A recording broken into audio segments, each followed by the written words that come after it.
ನಿರುಪಮ ನಿರಾಲಂಬ ನಿತ್ಯ ನಿರ್ಭಯ ನಿರಾವರಣ ನಿರ್ಮಾಯ ನಿರ್ಮಲ ನಿರ್ವಿಕಲ್ಪ ನಿಜ ನಿರಸೂರ್ಯ ನಿಶ್ಚಿಂತ ನಿರ್ಲೇಪ ನಿರ್ಗುಣ ನಿರಾಧಾರ ನಿತ್ಯ ತೃಪ್ತ ನಿರವಧ್ಯ ನಿರ್ಭಿನ್ನ ನಿರ್ದ್ವಂದ್ವ ನಿರ್ದೋಷ ನಿರಪೇಕ್ಷ ನಿಷ್ಕಾಮ ನಿಷ್ಕಾಮ ನಿರಾವರಣ ನಿರಜ ನಿರಹಂಕಾರ ನಿರವಯ ನಿರಾಸಕ್ತ ಪುರಹರನೆ ಪುರಹರನೆ ಸೋಮೇಶ್ವರ.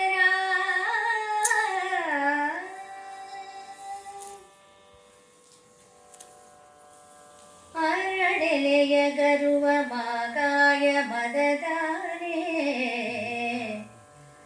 ತೆಳುಗುರುಡ ತಂಗಾಳಿ ಭಸಿತದ ಸಸಿ ತೊದಲ್ ನುಡಿಯ ತರುಣ ಹುಲಿಯುಗರ ತೊದಲ್ ನುಡಿಯ ತರುಣ ಹುಲಿಯುಗುರ ಹೂಗಡೆ ಕೊರಳ ರುದ್ರಾಕ್ಷಗಳ ಮುದ್ರಿಸಿದ ಪುಣ್ಯವೇ ಕರತಳದ ಕಾಮ ಬಂಡಿಯ ನಂದಿ ಉಡೆವಣಿಗಳ ರಸ ಗೆಜ್ಜೆಯ ಗುಣಿಯೇ ಬಾರಯ್ಯ ಎಂದವ್ವೆ ಕರೆಯೇ ಪರಿತಂದಪ್ಪಿ ನಿರಿಬಿಡಿದು ನಿಂದಿರ್ಪ ಭಾವವಂ ನಿರಿಬಿಡಿದು ನಿಂದಿರ್ಪ ಭಾವವಂ ಪೊಗಳ್ವರಾರು. ನಾವೀಗ 87ನೇ ಪದ್ಯದಲ್ಲಿ ಇದ್ದೀವಿ. ಪ್ರಸ್ತುತವಾಗಿ ಮೊದಲನೆಯ ಸ್ಥಳದ 87ನೇ ಪದ್ಯ 7ನೇ ಭಾಗದಲ್ಲಿ ಇದ್ದೀವಿ. ಇಲ್ಲಿ ಮಗು ತಪ್ಪೆಜ್ಜೆ ಇಡೋ ಹಾಗೆ ಆಗಿದೆ. ಆ ತಾಯಿಯ ಮುದ್ದನ್ನ ರಾಘವಾಂಕರು ವರ್ಣಿಸಿದ್ದಾರೆ. ಉಡಿಗೆಜ್ಜೆ ಎಲ್ಲ ಹಾಕಿದ್ದಾರೆ. ಸ್ಥಿತಿವಂತರ ಮಗು ಅದು. ಉಡಿಗೆಜ್ಜೆ ಹಾಕಿದ್ದಾರೆ, ಅರಳೆಲೆ ಹಾಕಿದ್ದಾರೆ. ಉಡಿಗೆಜ್ಜೆಗೆ ನೇತು ಹಾಕುವಂತ ಒಂದು ಆಭರಣ ಅರಳೆಲೆ ಎನ್ನುವುದು. ಅರಳೆಲೆ ಹಾಕಿದಂತ ಸದೃಢವಾಗಿದ್ದ. ಗರ್ವ ಅಂದ್ರೆ ಬಲಶಾಲಿ ಆಗುತ್ತೆ. ಸದೃಢವಾಗಿದ್ದ. ನನ್ನ ಮುದ್ದು ಆನೆ ಅಂತ ಕರೀತಾರಲ್ಲ, ಹಾಗೆ ಮಾಗಾಯ ಮದದ ಆನೆ. ಅದಕ್ಕೆ ಇನ್ನೊಂದು ಮಾವಿನಕಾಯಿ ಥರದ್ದೊಂದು ಕಾಯನ್ನು ತೂಗಿಸಿರ್ತಾರೆ. ಮಗು ಕೈ ಅಲ್ಲಾಡಿಸಿದಾಗ ಜಣ್ ಗೆಜ್ಜೆ ಸಿಗ್ಬೇಕು, ಇಲ್ಲ ಅದೇನೋ ಒಂದು ಅರಳೆಲ್ಲ ಸಿಗ್ಬೇಕು, ಇಲ್ಲ ಆ ಮಾವಿನಕಾಯಿ ಸಿಗ್ಬೇಕು. ಆಗ ಕೈಗೆ ಒಂಥರ ಏನೋ ಒಂದು ಆಟ ಸಾಮಾನು ಸಿಕ್ಕಂಗಿರತ್ತಲ್ಲ, ಆ ಥರಕ್ಕೋಸ್ಕರ ಆ ಉಡಿಗೆಜ್ಜೆ ಎಲ್ಲನೂ ಹಾಕ್ತಾರೆ. ತೆಳುಗುರುಳು ತಂಗಾಳಿ ಅಂದ್ರೆ ಆ ಮುಂಗುರುಳುಗಳು, ಮಗುವಿನ ಮುಂಗುರುಳು ಜೊಂಪೆಯಾಗಿ ಮಗುವನ್ನ ಅಲಂಕಾರ ಮಾಡಿದೆ. ತಂಗಾಳಿ ಅದನ್ನ ಅಲ್ಲಾಡಿಸ್ತಾ ಇದ್ರೆ ತಾಯಿ ಸಂತೋಷ. ಭಸಿತದ ಸಸಿ, ಈಗಲೇ ವಿಭೂತಿ ಇಟ್ರೆ ಆ ಮಗು ಶಿವಭಕ್ತ ಸಸಿಯಾಗಿದ್ದಾನೇನೋ, ಪುಟ್ಟು ಗಿಡದಾಗಿದ್ದಾನಲ್ಲ, ಓ ಎಂತ ಭಕ್ತ ಇವನು ಅನ್ನೋ ಹಾಗಿದ್ದಾನಲ್ಲ ಅನ್ನಾಗಿದೆ. ತೊದಲ್ ನುಡಿಯ ತರುಣ, ತೊದಲ್ ನುಡಿತಾ ಇದ್ರೆ ಇಷ್ಟು ಬೇಗ ಇಷ್ಟು ತೊದಲ್ ನುಡಿ ಆಡೋಷ್ಟಾಯ್ತೆ ನನ್ನ ಮಗು. ಈಗ ತಾನೇ ಎತ್ಕೊಂಡು ಹಾಲು ಕುಡಿತಿಲ್ವೋ ಅಂತ ಗೋಳಾಡಿ ಆಮೇಲೆ ಹಾಲು ಕುಡ್ದ ಅಂತ ಸಂತೋಷ ಪಟ್ಟಂಗಿದೆಯಲ್ಲ. ಹೇಗೆ ಸುಖದ ಕ್ಷಣಗಳು ಬೇಗ ಬೇಗ ಹುಟ್ಟೋಗುತ್ತೆ ದಿನ. ತರುಣ ಹುಲಿಯುಗರ ಅಂದ್ರೆ ಹುಲಿಯುಗರ ಹೂಗಣೆ, ಕೊರಳಲ್ಲಿ ಹುಲಿಯುಗರನ್ನ ತಂದು ಹಾಕಿದ್ದಾರೆ. ದೃಷ್ಟಿಗೋಸ್ಕರ ಅಂತ ಹೇಳಿ ಚಿನ್ನದಲ್ಲಿ ಮಾಡಿಸಿ ಹಾಕ್ತಾರಲ್ಲ, ಆ ಥರ ಹಾಕಿದ್ದಾರೆ. ಹೂಗಣೆ ಅದು ಹೂಬಾಣದ ಥರ ಕಾಣಿಸ್ತಾ ಇದೆಯಂತ ಅವಳ ಕಣ್ಣಿಗೆ. ಅವನೇ ಒಂದು ಹೂವು, ಇದೆರಡು ಬಾಣದ ತುದಿಯು ಹಾಗೆ ಆ ಹುಲಿಯುಗುರು ಕಾಣಿಸ್ತಾ ಇದೆ. ಕೊರಳಲ್ಲಿ ರುದ್ರಾಕ್ಷೆ ಬೇರೆ ಇದೆ, ಶಿವಭಕ್ತಿಯ ಸಂಕೇತವಾಗಿ. ಅದನ್ನೆಲ್ಲ ಮುದ್ರಿಸ್ಕೊಂಡು ತನ್ನ ಅಂಕಿತವನ್ನಾಗಿ ಮಾಡ್ಕೊಂಡ್ಬಿಟ್ಟಿದ್ದಾನೆ ಅವನು. ಆದಿನಾಥ, ನನ್ನ ಪುಣ್ಯಕ್ಕೆ ಇದೆಲ್ಲ ಮುದ್ರೆ ಹೊತ್ಕೊಂಡು ಬಂದ್ಬಿಟ್ಟಿದೆ ನನ್ನ ಮಗು ಅಂತ. ಕರತಳದ ಕಾಮ, ನನ್ನ ಕೈಯಲ್ಲಿರೋ ಮನ್ಮಥ, ನನ್ನ ಮಗು ಸುಂದರಾಂಗ ಅನ್ನೋ ಮಾತನ್ನ ಹೇಳ್ತಾಳೆ. ಬಂಡಿಯ ನಂದಿ ಆಟ ಸಾಮಾನು ಹಿಡ್ಕೊಂಡು ಎಳ್ಕೊಂಡು ಬರ್ತಾ ಇದೆ. ಚಕ್ರ ಇರುತ್ತಲ್ಲ ಆ ಥರದ್ದು. ಉಡಮಣಿಗಳ ರಸ, ಉಡುಗೆಜ್ಜೆ ಹಾಕೊಂಡು ಪ್ರತಿ ಹೆಜ್ಜೆಗೂ ಆ ಉಡುಗೆಜ್ಜೆನೂ ಜಳ್ ಅಂತಿದೆ. ಓಡ್ ಬರ್ಬೇಕಾದ್ರೆ ಮಕ್ಕಳು ಸೊಂಟವೂ ಅಲ್ಲಾಡುತ್ತೆ ಮಕ್ಕಳಿಗೆ. ಉಡುಗೆಜ್ಜೆ ಜಲ ಅಂತಿದೆ. ಗೆಜ್ಜೆಯ ಗುಣಿ, ಕಾಲಲ್ಲಿರೋ ಗೆಜ್ಜೆ ಒಂದಿಗೆ ಅವು ಎಲ್ಲ ಜಣ್ ಅಂತಿದೆ. ಅವಳ ಕಣ್ಣು ಕಿವಿ ಮನಸ್ಸು ಪೂರ್ತಿ ಆ ಗೆಜ್ಜೆ ಹುಲಿಯಿಂದ ತುಂಬಿಟ್ಟಿದೆ. ಬಾರಪ್ಪ ಬಾರಯ್ಯ ಎಂದು ಅವ್ವೆ ಅಮ್ಮ ಕರೆದಾಗ ಓಡ್ ಬಂದು ಅಪ್ಪಿ ಪರಿತಂದಪ್ಪಿ. ಹೇಗೆ ದಿಗ್ಭ್ರಾಂತಿಯಾಗಿ ಓಡ್ ಬಂದ್ಬಿಡೋದು. ಮಗು ಕರೆದ ತಕ್ಷಣ ಬೀಳ್ತೀನಿ ಹೇಳ್ತೀನಿ ನೋಡಲ್ಲ ಮಗು. ಅದೇ ಥರ ಆದಯ್ಯ ಓಡ್ ಬಂದು ಅವಳ ಸೀರೆಯ ನಡಿಗೆಯನ್ನು ಹಿಡ್ಕೊಂಡು ಏನಮ್ಮ ಅನ್ನೋ ಹಾಗೆ ಅವಳ ಮುಖವನ್ನು ನೋಡ್ತಾ ಇದ್ರೆ ಆ ಭಾವದಲ್ಲಿ ಇನ್ನೆಷ್ಟು ಮುದ್ದು. ಯಶೋದೆ ಕೃಷ್ಣನನ್ನ ನೋಡಿದ ಹಾಗೆ ಆಗ್ತಾ ಇದೆ. ಹೇಳಿದ್ಲಲ್ಲ, ಏನೂ ಇಲ್ಲದೆ ಇರೋನ್ಗೆ ಅಷ್ಟೈಶ್ವರ್ಯ ಸಿಕ್ಕ ಹಾಗೆ ಆ ಮಗು ಅನ್ನೋ ವಸ್ತು. ಹಾಗೆ ಅವಳು ಸಂತಸ ಪಡ್ತಾ ಇದ್ದಾಳೆ. ತಾಯ್ತನವನ್ನ ಸಂಪೂರ್ಣವಾಗಿ ಅನುಭವಿಸ್ತಾ ಇದ್ದಾಳೆ ಆ ಪುಣ್ಯವತಿ. ಪಾರದತ್ತರು ಅಷ್ಟೆ. ಎರಡು ಚರಣಂ ಮೊದಲು ನಡುವೆ ನಡು ಸೀರೆಯಂ ಬರವಿಡಿದ ಕೈ ಹರಿವ ಕುಡಿಗಣೆಸೆವ ಈರೈದು ಬೆರಳಂಕುರಂಗಳಲ್ಲಿ ಅರಳೆಲೆಗಳೆಲೆ ತೂಗಾಡುವ ಅಳಕವಳಿಗಳು ಕಿವಿಯಲಿ ಕರಮೆಸೆವ ಮಗಾಯಿ ಫಳ ತೊದಲ್ ನುಡಿಯೇ ನುಡಿವರ ಗಿರಿಗಳ ಸರ್ವ ನೋಳ ಜಲಂ ಕರಮೆಸೆವ ಮಗಾಯಿ ಫಳ ತೊದಲ್ ನುಡಿಯೇ ನುಡಿವರ ಗಿರಿಗಳು ಸರ್ವ ಲೋಳಾಜಳಂ ರಸವಡದ್ದ ತರುಣಿ ತರು ಫಲವೆರಸಿ ಬೆಣ್ಣೆ ಬೆಳೆಯ ಕಲ್ಪಲತೆಯಂತೆ ಸೆದನು ಆದಯ್ಯನು.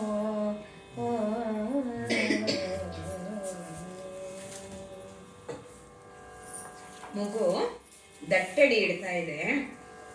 ಬಂದು ಎರಡು ಕಾಲುಗಳ ನಡುವೆ ಇರುವಂಥ ಸೀರೆಯ ನೆರಿಗೆಗಳನ್ನ ಬಟ್ಟೆಯನ್ನ ಹಿಡ್ಕೊಂಡು ಅಲ್ಲಾಡ್ತಾ ಇದೆ. ಅದು ಯಾಕೆಂದ್ರೆ ಅದು ಭದ್ರವಾದಂಥ ಕೋಲಲ್ಲ, ನೀರಿಗೆ ನೀರಿ ಅಮ್ಮನ ಸೊಂಟ ಹಿಡ್ಕೊಂಡಿರುತ್ತೆ ಅಷ್ಟೇ ನೀರಿಗೆ. ಅದನ್ನ ಹಿಡ್ಕೊಂಡು ಮಗು ಅಲ್ಲಾಡತ್ತಂತೆ, ಹೀಗೆ ತೂಗಾಡತ್ತಂತೆ. ಕುಡಿಗಳೆಸೆ ವೀರ ಇದು. ಆ ಚಿಗುರಾದ ಕಣ್ಣುಗಳಲ್ಲಿ ಕೈಗಳಲ್ಲಿ ಬೆರಳು ಮುಂದ್ಗಡೆ ಮಾತ್ರ ಹಿಡ್ಕೊಂಡಿದೆಯಂತೆ. ಮಕ್ಕಳು ಹಿಡಿ ತುಂಬಾ ಬಿಗಿಯಾಗಿರಲ್ಲ, ಅವು ಎಳೆ ಬೆರಳಲ್ಲಿ ಹಿಡ್ಕೊಂಡ್ಬಿಟ್ರೆ ಅಯ್ಯೋ ಹೆಂಗೆ ಹಿಡ್ಕೊಂಡಿದೆ ಇದು ಅನ್ಸುತ್ತೆ. ಅವಕ್ಕವು ಗಟ್ಟಿಯಾಗೆ ಹಿಡ್ಕೊಂಡಿರತ್ತೆ. ಹಾಗೆ ಅವನ್ ತೂಗಾಡ್ತಿದ್ದಾನೆ, ಅರಳೆಲೆಗಳು ತೂಗಾಡ್ತಿದೆ. ಅವ್ನು ತೂಗಾಡಿದ ತಕ್ಷಣ ಅರಳೆಲೆಗಳು, ಸೊಂಟಕ್ಕೆ ಹಾಕಿರೋ ಗೆಜ್ಜೆಗಳು, ಕಿವಿಗೆ ಹಾಕಿರೋ ಲೋಲಾಕು, ತೂಗಾಡುವ ಅಳಕವಳಿಗಳು ಅಂದ್ರೆ ಜೋಲಾಡುವಂಥ ಲೋಲಾಕನ್ನ ಹಾಕಿದಾಳೆ. ಮುದ್ದಾಗಿ ಕಾಣಿಸ್ತಾ ಇದೆ ಮಗುಗೆ. ಕಿವಿಯಲ್ಲಿ ಹಾಕಿದಾಳೆ. ಕರಮಸೆವ ಮಾಗಾಯಿ, ಕೈಯಲ್ಲಿ ಅವನು ಆ ಮಾವಿನಕಾಯಿ ತರ ಇರುತ್ತಲ್ಲ ಅದನ್ನ ಹಿಡ್ಕೊಂಡು ತೊದಲ್ ನುಡಿಯೇ. ಅದು ಅಮ್ಮ ಇದು ಹಣ್ಣ ಅಂತ ಕೇಳ್ತಾ ಇದೆಯಂತೆ ಮಗು. ನುಡಿವರ ಗಿಳಿಗಳು ಸರ್ವ. ಆ ನುಡಿಗಳು ಹೇಗಿದೆ ಅಂದ್ರೆ ಗಿಳಿ ಮಾತಿದ್ದಂಗಿದೆ. ಆ ಮಾತಾಡ್ಬೇಕಾರೆ ಮಕ್ಕಳಿಗೆ ಜೊಲ್ಲು ಜಾಸ್ತಿ ಇರುತ್ತೆ, ಮಾತು ಜಾಸ್ತಿ ಬರಕ್ ಜೊಲ್ಲು ಇರುತ್ತೆ ಅಂತ ಹೇಳ್ತಾರೆ. ಬಾಯಿ ತುಂಬಾ ಲೋಲಾರಸ ಲಾಲಾಜಲ ಅಂತಲೂ ಅಂತಾರೆ, ಲೋಳಾಜಲ ಅಂತಲೂ ಅಂತಾರೆ. ಅದು ಈ ರಸ ಅವಳ ಮನಸ್ಸಿಗೆ ಹೆಂಗಿದೆ ಅಂದ್ರೆ ಅಯ್ಯೋ ಇದು ನನ್ನ ಮಗು, ನಂದಿದು ಅಂತ ಮರ ಅನ್ಕೊಂಡು ಇದು ಫಲವಾಗುತ್ತೆ. ಇದಿನ್ನು ಕಾಯಿ, ಎಳೆಕಾಯಿ, ಎಳೆಮಿಡಿ ಬೆಳೆದ್ಬಿಟ್ರೆ ಇದು ಒಳ್ಳೆ ಫಲ ನಂದು ಅಂತ ಅನ್ನುವಂತೆ ಅವಳನ್ನ ಹಿಡ್ಕೊಂಡಿದ್ದಾರಂತೆ. ಅಂದ್ರೆ ಕಿರುಗಾಯಿ ಹಿಡಿದ ಕಲ್ಪಲತೆ ಹೆಂಗೆ ಆ ಮರವನ್ನ ಆಶ್ರಯಿಸಿ, ತಾಯಿಯನ್ನು ಮರವನ್ನ ಆಶ್ರಯಿಸಿದ ಕಲ್ಪಲತೆ, ಕೇಳಿದ್ದನ್ನ ಕೊಡುವಂಥದ್ದು, ಆನಂದವನ್ನ ಕೊಡುವಂಥದ್ದು ಕಲ್ಪಲತೆಯಂತೆ ಆದಯ್ಯ ಕಾಣಿಸ್ತಾ ಇದ್ದಾನೆ ಪುಣ್ಯವತಿಗೆ.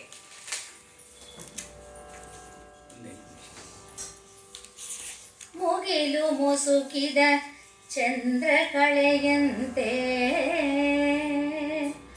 ಕವಿದು ಕರ್ಪೊಗೆ ಮುಸುಕಿದ ಅಗ್ನಿಯಂತೆ ಉರೆ ಮಂಜು ಮುಸುಕಿರ್ತ ಗಗನ ಮಣಿಯಂತೆ ಅವನಿ ಮುಸುಕಿದ ನಿಧಾನದಂತೆ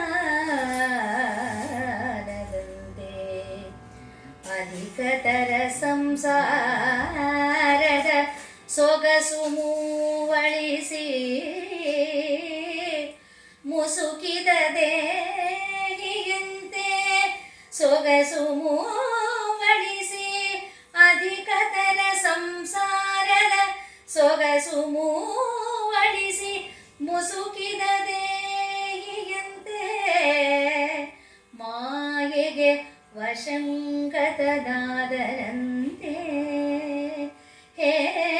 ಹೇಯಂಗಳ ಬಗೆಯದ ಅಜ್ಞಾನಮಯವಪ್ಪ ಬಾಲ್ಯವ ನಟಿಸುತ್ತಿದ್ದನು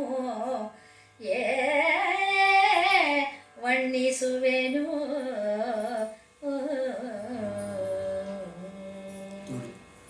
ಭಕ್ತರ ಶಿವಭಕ್ತರ ಬಾಲ್ಯಗಳಾಗಲಿ ಅವರ ಯೌವನವಾಗಲಿ ಅದು ಹೇಗಿರುತ್ತೆ ಅಂದರೆ ಒಂದು ಪಾತ್ರದ ರೀತಿಯಲ್ಲಿ ಇರುತ್ತೆ.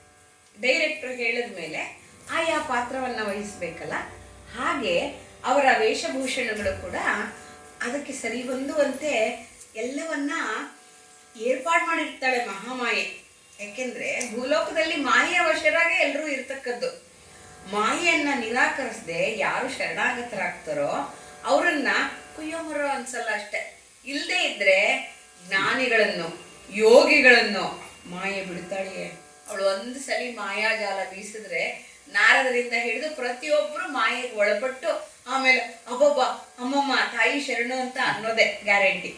ಆ ಥರ ಇವನು ಹೇಗಿದ್ದಾನೆ ಅಂದರೆ ಮಂಜು ಮುಸುಕಿದ ಚಂದ್ರ ಕಳೆಯಂತೆ. ಸಂಸಾರ ಅನ್ನೋ ಮಂಜು ಈ ಆದಯ್ಯ ಅನ್ನೋ ಚಂದ್ರನನ್ನ ಮುಸುಕಿದಂಗೆ, ಅಂದರೆ ಸ್ವಲ್ಪ ಕಳೆಯಾಗಿದ್ರೂ ಸ್ವಲ್ಪ ಮಂಕಾಗೋ ಹಾಗೆ.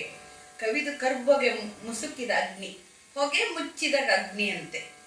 ಹೊಗೆ ಮುಚ್ಕೊಂಡಿದೆ ಸಂಸಾರದ ಹೊಗೆ, ಕರ್ಬೊಗೆ ಕಪ್ಪು ಹೊಗೆ. ಮಂಜು ಮುಸುಕಿರ್ದ ಗಗನಮಣಿ ಸೂರ್ಯ. ಸೂರ್ಯನನ್ನ ಮೋಡ ಮುಸುಕಿದ್ರೆ ಕಣ್ ತುಂಬ ನೋಡ್ಬೋದು ಅವನು ಹೆಂಗಿರ್ತಾನೆ ಅಂತ. ಮೋಡ ಮುಸುಕದೆ ಇದ್ರೆ ನಾವು ನೋಡೋಕ್ಕಾಗಲ್ಲ, ಅಷ್ಟು ಪ್ರಖರವಾಗಿರ್ತಾನೆ ಅವನು. ಅಂತಹ ಪ್ರಖರತೆಯನ್ನ ಅಡಗಿಸಿಡುತ್ತೆ ಮೋಡದ ತೆರೆ. ಹಾಗೆ ಅವನು ಮುಸುಕಿದ ನಿಧಾನದಂತೆ ಭೂಮಿ ಒಳಗಿಟ್ಟಂತ ನಿಕ್ಷೇಪಗಳು, ಚಿನ್ನ ಬೆಳ್ಳಿ ಕಡೆಗೆ ಕಬ್ಬಿಣ ಎಲ್ಲವೂ ಕೂಡ ನಿಧಿ ಅಡಗಿಸಿಟ್ಟಿರ್ತಾರೆ.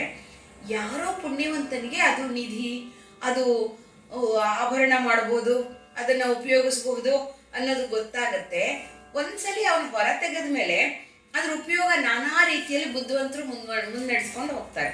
ಎಲ್ಲ ಇನ್ವೆನ್ಷನ್ಸು ಅಷ್ಟೆ. ವಿಜ್ಞಾನಿ ಕಂಡು ಹಿಡಿದ್ರು ಕೂಡ ಉಪಯೋಗ ಎಲ್ಲ ಪಾಮರರು. ಅವರವರ ಇಷ್ಟದ ಹಾಗೆ ಇನ್ನೊಬ್ರಿಗೆ ತೊಂದರೆ ಕೊಡದಾಗ ಉಪಯೋಗಿಸ್ಬೇಕು ಅನ್ನೋದು ವಿಜ್ಞಾನದ ಬಯಕೆ. ಅದನ್ನ ನಾವು ನೋಡ್ಕೋಬೇಕು, ಇಂಡಿವಿಜುವಲ್ ವ್ಯಕ್ತಿಗತವಾಗಿ ಅದನ್ನೆಲ್ಲ ನಿರ್ಧರಿಸಬೇಕು. ಹಾಗೆ ಸಂಸಾರದ ಸೊಗಸಂತೂ 30 ಪಟ್ಟು ಜಾಸ್ತಿ ಇದೆ. ಮೂವಳಿಸಿ 3 ಪಟ್ಟು 30 ಪಟ್ಟು 300 ಪಟ್ಟು ಹೇಗೆ ಬೇಕಾದ್ರೂ ಅಂದ್ಕೊಳ್ಳಿ, ಅಷ್ಟು ಸುಖದ ಸುಪ್ಪತ್ತಿಗೆಯಲ್ಲಿದೆ ಮಗು.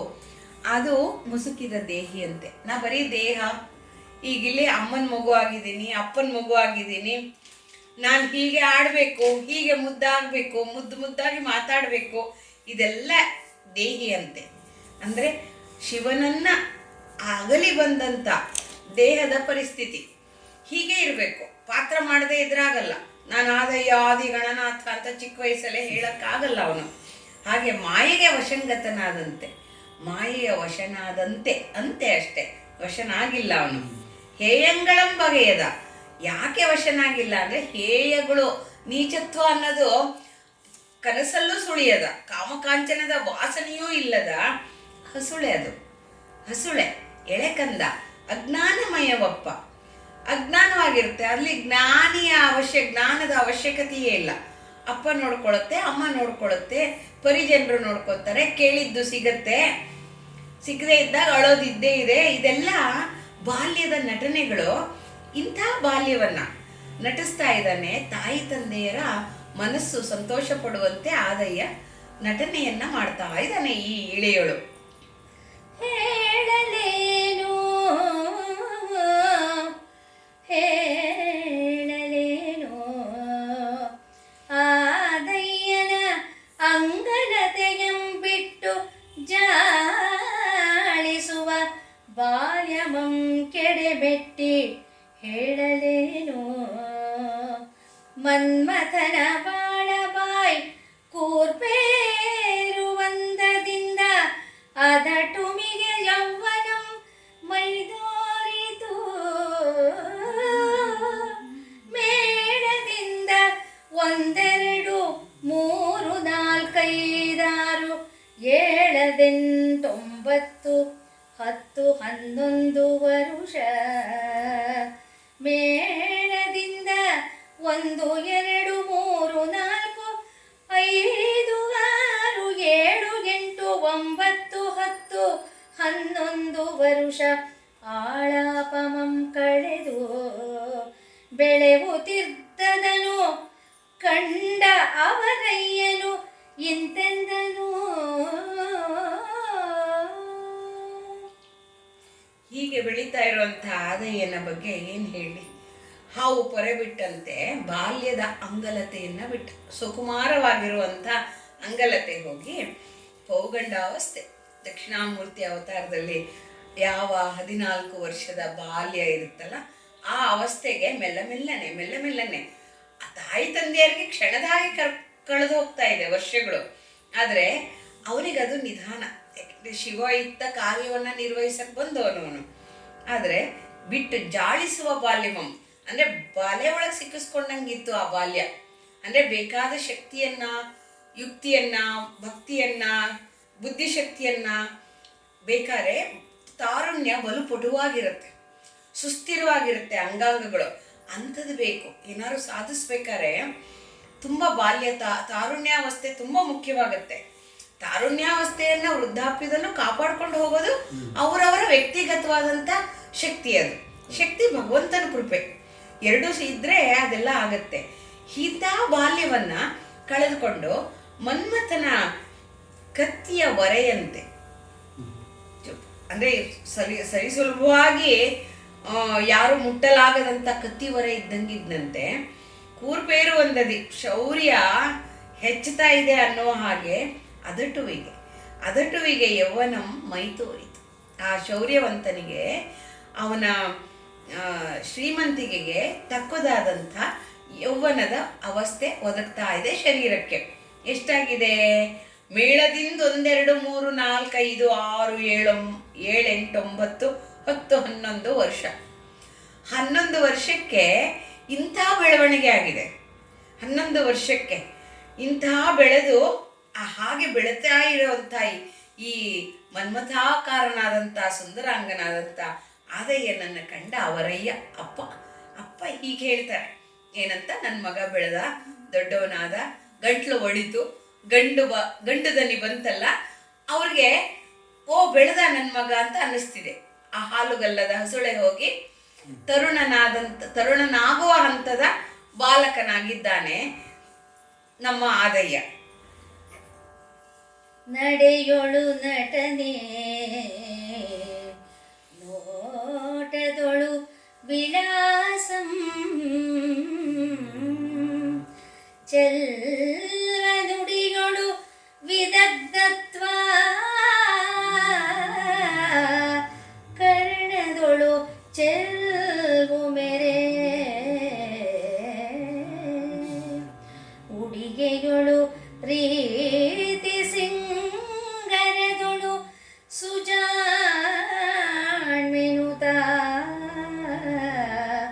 ಮೂರ್ತಿಯೊಳ್ ಸುಕುಮಾರತೆ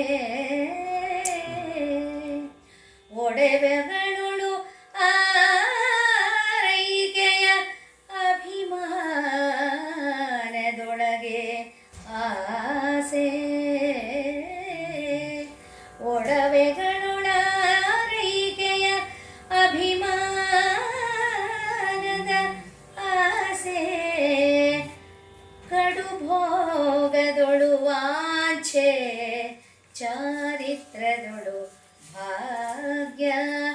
ಬಿಡೆ ತೋರುತ್ತಿದ್ದುದು ಆದಯ್ಯಂಗೆ ಮದುವೆಯಂ ಮಾಡಬೇಕೆಂದ ಪಿತನು. ಎಲ್ಲ ತಾಯಿ ತಂದೆಯರ ರೀತಿ ಬೆಳೆದ ಮಗನಿಗೆ ಒಂದು ಲಗಾಮ್ ಹಾಕಬೇಕು, ಕಡಿವಾಣವನ್ನು ಹಾಕಬೇಕು ಅನ್ನೋ ರೀತಿಯಲ್ಲಿ ಆಲೋಚನೆ ಮಾಡ್ತಾ ಇದ್ದಾರೆ. ಯಾಕೆಂದರೆ ಆ ಕಾಲದ ವಯಸ್ಸು, ಈ ಕಾಲದ ಗೌರ್ಮೆಂಟ್ ವಯಸ್ಸನ್ನು ನಾವು ಲೆಕ್ಕ ಹಾಕಬಾರ್ದು. ಕಾವ್ಯದ ಆ ಕಾಲದ ವಯಸ್ಸು, ನಡೆಯೋಳು ನಟನೆ ಒಂಥರ ಗತ್ತು ಬಂದಿದೆಯಂತೆ, ಸಿಂಹ ನಡಿಗೆ ಅಂತೀವಲ್ಲ ಹಾಗೆ ಗಜಗಮನವಾಗಿದೆಯಲ್ಲ ಆ ರೀತಿ. ನೋಟದಳು ವಿಲಾಸ, ಆ ಕಣ್ಣು ಆಡಿಸೋದ್ರಲ್ಲಿ ರೆಪ್ಪೆ ಎಲ್ಲ ಚೆಲುವಾಗಿ ಬೆಳೆದು ಒಂಥರ ವಿಲಾಸವಿದೆಯಂತೆ. ಅವ್ನು ನೋಡಿದ್ರೆ ನೋಡುವವರ ಎದೆಯಲ್ಲಿ ಜಿಲ್ ಅನ್ನುವಂಥ ನೋಟ. ಚೆಲುವು ನುಡಿಯೋಳು, ನುಡಿಯಲ್ಲಿ ಅವನು ಮಾತಾಡಿದ್ರೆ ಕೇಳೋಣ ಅನ್ಸೋದಂತೆ. ನುಡಿಯಲ್ಲಿ ತುಂಬ ಚೆಲುವಾಗಿ ಮಾತನಾಡುವನಂತೆ. ವಿದಗ್ಧತ್ವ, ತಿಳುವಳಿಕೆ ಅವನ ಅಂಗಾಂಗಗಳಲ್ಲಿ, ಕರ್ಣಗಳಲ್ಲಿ, ಜ್ಞಾನೇಂದ್ರಿಯಗಳಲ್ಲಿ ಎದ್ದು ಕಾಣಿಸ್ತಿತ್ತು. ಚೆಲುವು ಮೆರೆದು ಹುಡುಗಿಯೋಳು, ಶ್ರೀಮಂತರ ಮನೆ ಮಗು. ಹುಡುಗಿಯಲ್ಲಿ ಚೆಲುವು ಮೆರೆಯೋದಕ್ಕೆ ದಿನಕ್ಕೊಂದು ಬಗೆಯ ಹೊಸ ವೇಷವನ್ನು ಹಾಕೊಂಡ್ರು ಪರವಾಗಿರಲಿಲ್ಲ ಹುಡುಗಿಗಳು. ಪ್ರೀತಿ ಸಿಂಗಾರದಳು, ಅದರಲ್ಲವನು ತುಂಬ ಸಜ್ಜನಿಕೆಯ ರೀತಿಯಲ್ಲಿ ಅಲ್ಲಿ ಆ ಕಾಲಧರ್ಮದ ಅನುಸಾರವಾಗಿ, ಆ ವ್ಯಾಪಾರ ಧರ್ಮದ ಅನುಸಾರವಾಗಿ ಅವನು ಅಲಂಕಾರ ಮಾಡ್ಕೋತಿದ್ದ. ಸುಜಾಣ್ಮೆ, ತುಂಬ ಜಾಣತನವಾಗಿದ್ದ. ಅಂದರೆ ಇಂಥವ್ರ ಮಗ ಹೇಗೇಗೋ ಇದ್ದಾನೆ ನೋಡು, ಅಯ್ಯೋ ತಲೆ ಪರ್ಕಚ್ಚಿ ಹಾಕಿ ಬಿಟ್ಕೊಂಡಿರೋದು ಇದೆಲ್ಲ ಇರಲಿಲ್ಲ. ಅತ್ಯಂತ ಶ್ರೇಷ್ಠವಾಗಿ ತಂದೆಗೆ ಹೆಮ್ಮೆ ಅನ್ನಿಸ್ಬೇಕು, ನನ್ನ ಮಗ ಬಂದರೆ ಎಲ್ಲ ವರ್ತಕರ ಗುಂಪು ತಿರುಗಿ ನೋಡೋ ಹಾಗಿರ್ಬೇಕು ಅಂತ ಅವ್ರು ಅಂದ್ಕೊಂಡಿದ್ರಲ್ಲ. ಯಾಕೆಂದರೆ ಅವ್ರು ಹಾಗೇ ಇದ್ರು ಪಾರದತ್ತರು. ಅದೇ ಥರ ಆದಾಯ ಕೂಡ ತಂದೆಗೆ ಒಪ್ಪುವಂಥ ಸುಜಾಣ್ಮೆಯಿಂದ. ಯಾಕೆಂದರೆ ಇದು ಕಾಲದ ಅಂತರ ಇರುತ್ತೆ ತಂದೆಗೂ ಮಗನಿಗೂ. ತಂದೆ ಮಗನನ್ನು ಒಪ್ಪುವುದು ಬಹಳ ಅಪರೂಪದ ವಿಷಯ ಆಗತ್ತೆ, ಬಹಳ ಹೆಮ್ಮೆ ವಿಷಯ ಆಗತ್ತೆ.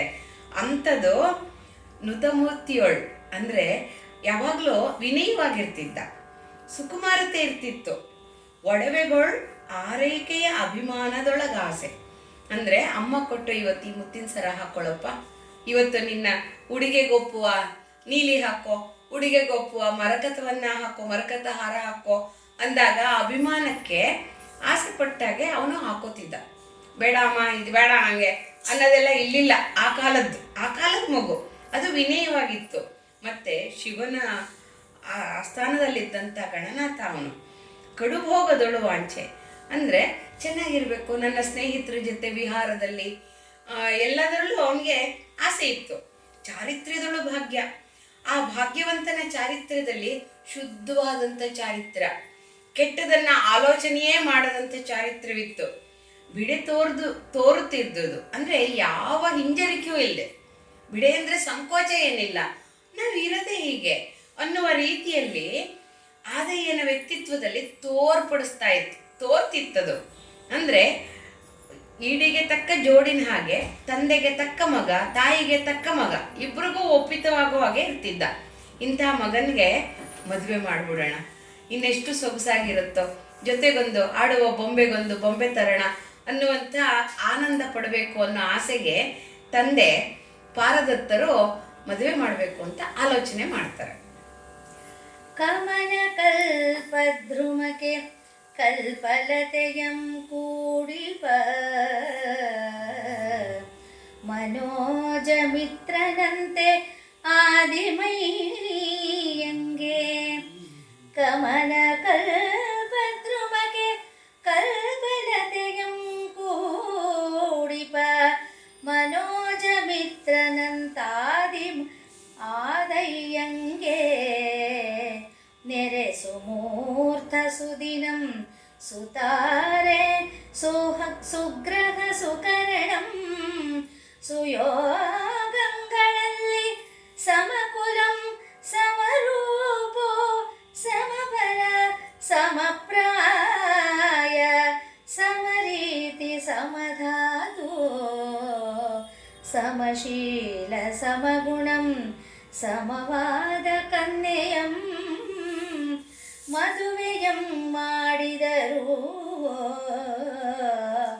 ನೆರೆ ಮಹೋತ್ಸಾಹದಿಂದೇ ಕನ್ಯೆಯಂ ಸಮಗುಣಂ ಸಮವಾದ ಕನ್ಯೆಯಂ ಮದುವೆಯಂ ಮಾಡಿದರು. ಕಾಮನ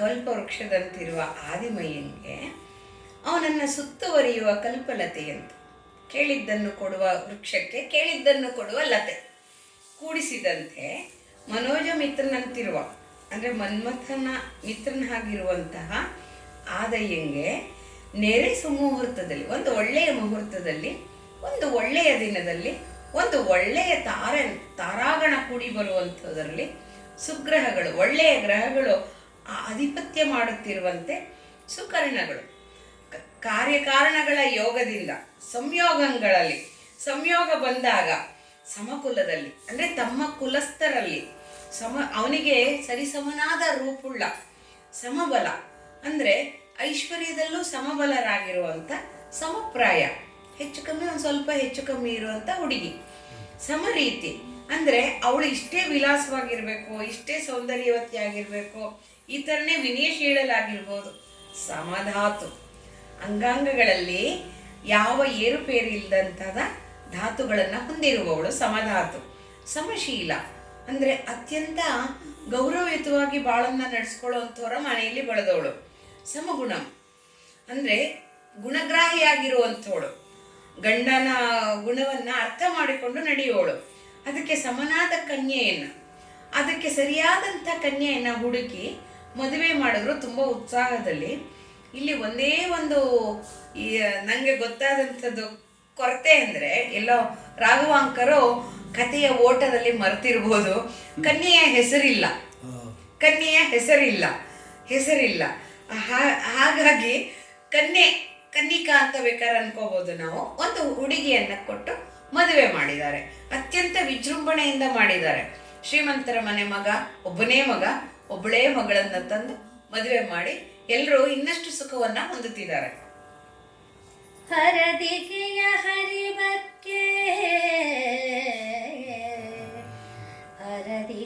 ಹರಿಭಕ್ಕೆ ಮನ್ನಣೆಯ ಮೊದಲಿಂಗೆ ಗರುವಿಗೆಯ ಗತಿಗೆ ಪಟ್ಟಣ ಸ್ವಾಮಿಕೆಯ ಪದಕ್ಕೆ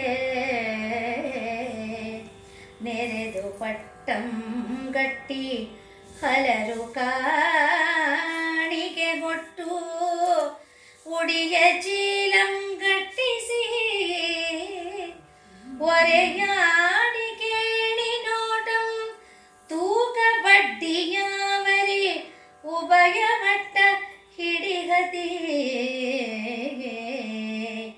ಒರೆಯಾಡಿ ಕೇಳಿ ನೋಟಂ ತೂಕ ಬಡ್ಡಿಯಾವರಿ ಉಭಯ ಮಟ್ಟ ಹಿಡಿಹತಿ ಗನ್ನಗದಕ ಭಾಸುರದ ರತ್ನ ಪರೀಕ್ಷೆಗಳೊಳು ಪರಿಣತನ ಮಾಡಿದನಯ್ಯನು ಆದಯ್ಯನ.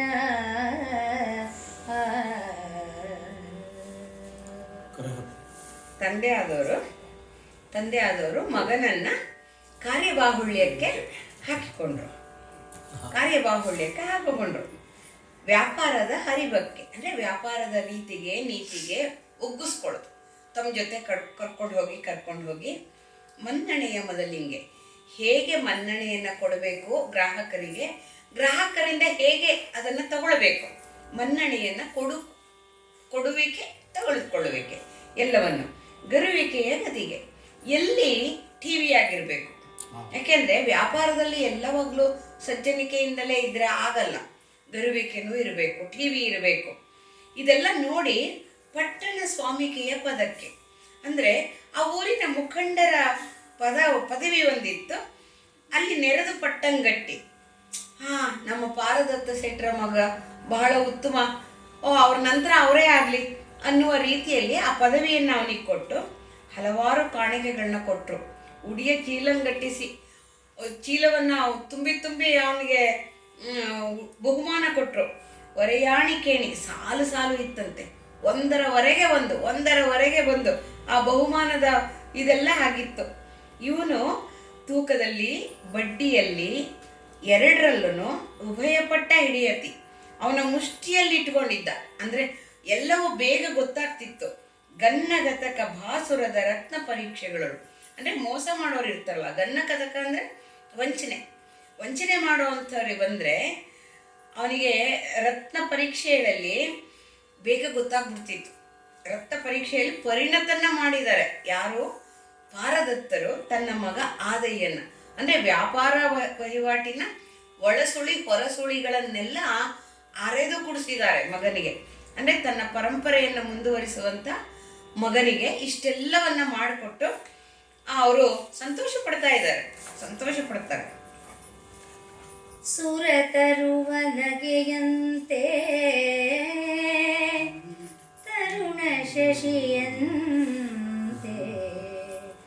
ಬಂಧುರ ಕುಸುಮ ಶರದಂತೆ ಬೆಳುದಿಂಗಳಂತೆ ತಂಬೆಲರಂತೆ ನಳನಳಿಸಿ ಕಳೆಯೇರಿ ಮೋಹಿಸಿ ನಯಂ ಬಡೆದು ರಂಜಿಸುತ್ತೆ ಪುರಜನಂ ಹರಸಿ ಹಾರೈಸೆ ತಂದೆಯ ಸಕಲ ಭರಭಾರಮಂ ಕಳೆದು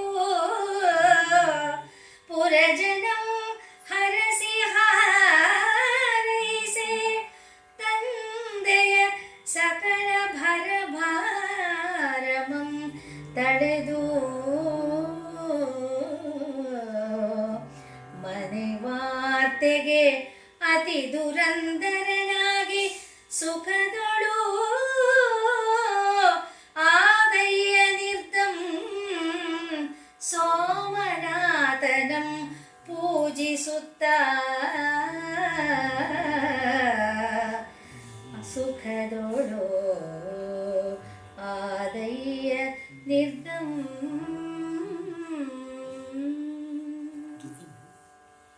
ಮನೋಹರವಾದಂತಹ ಪದ್ಯಕ್ಕೆ ಮನೋಹರವಾದಂತಹ ರಾಗಭಾವಗಳನ್ನು ತುಂಬಿ ಹಾಡಿದ್ದಾರೆ ಲಕ್ಷ್ಮಿಯವರು.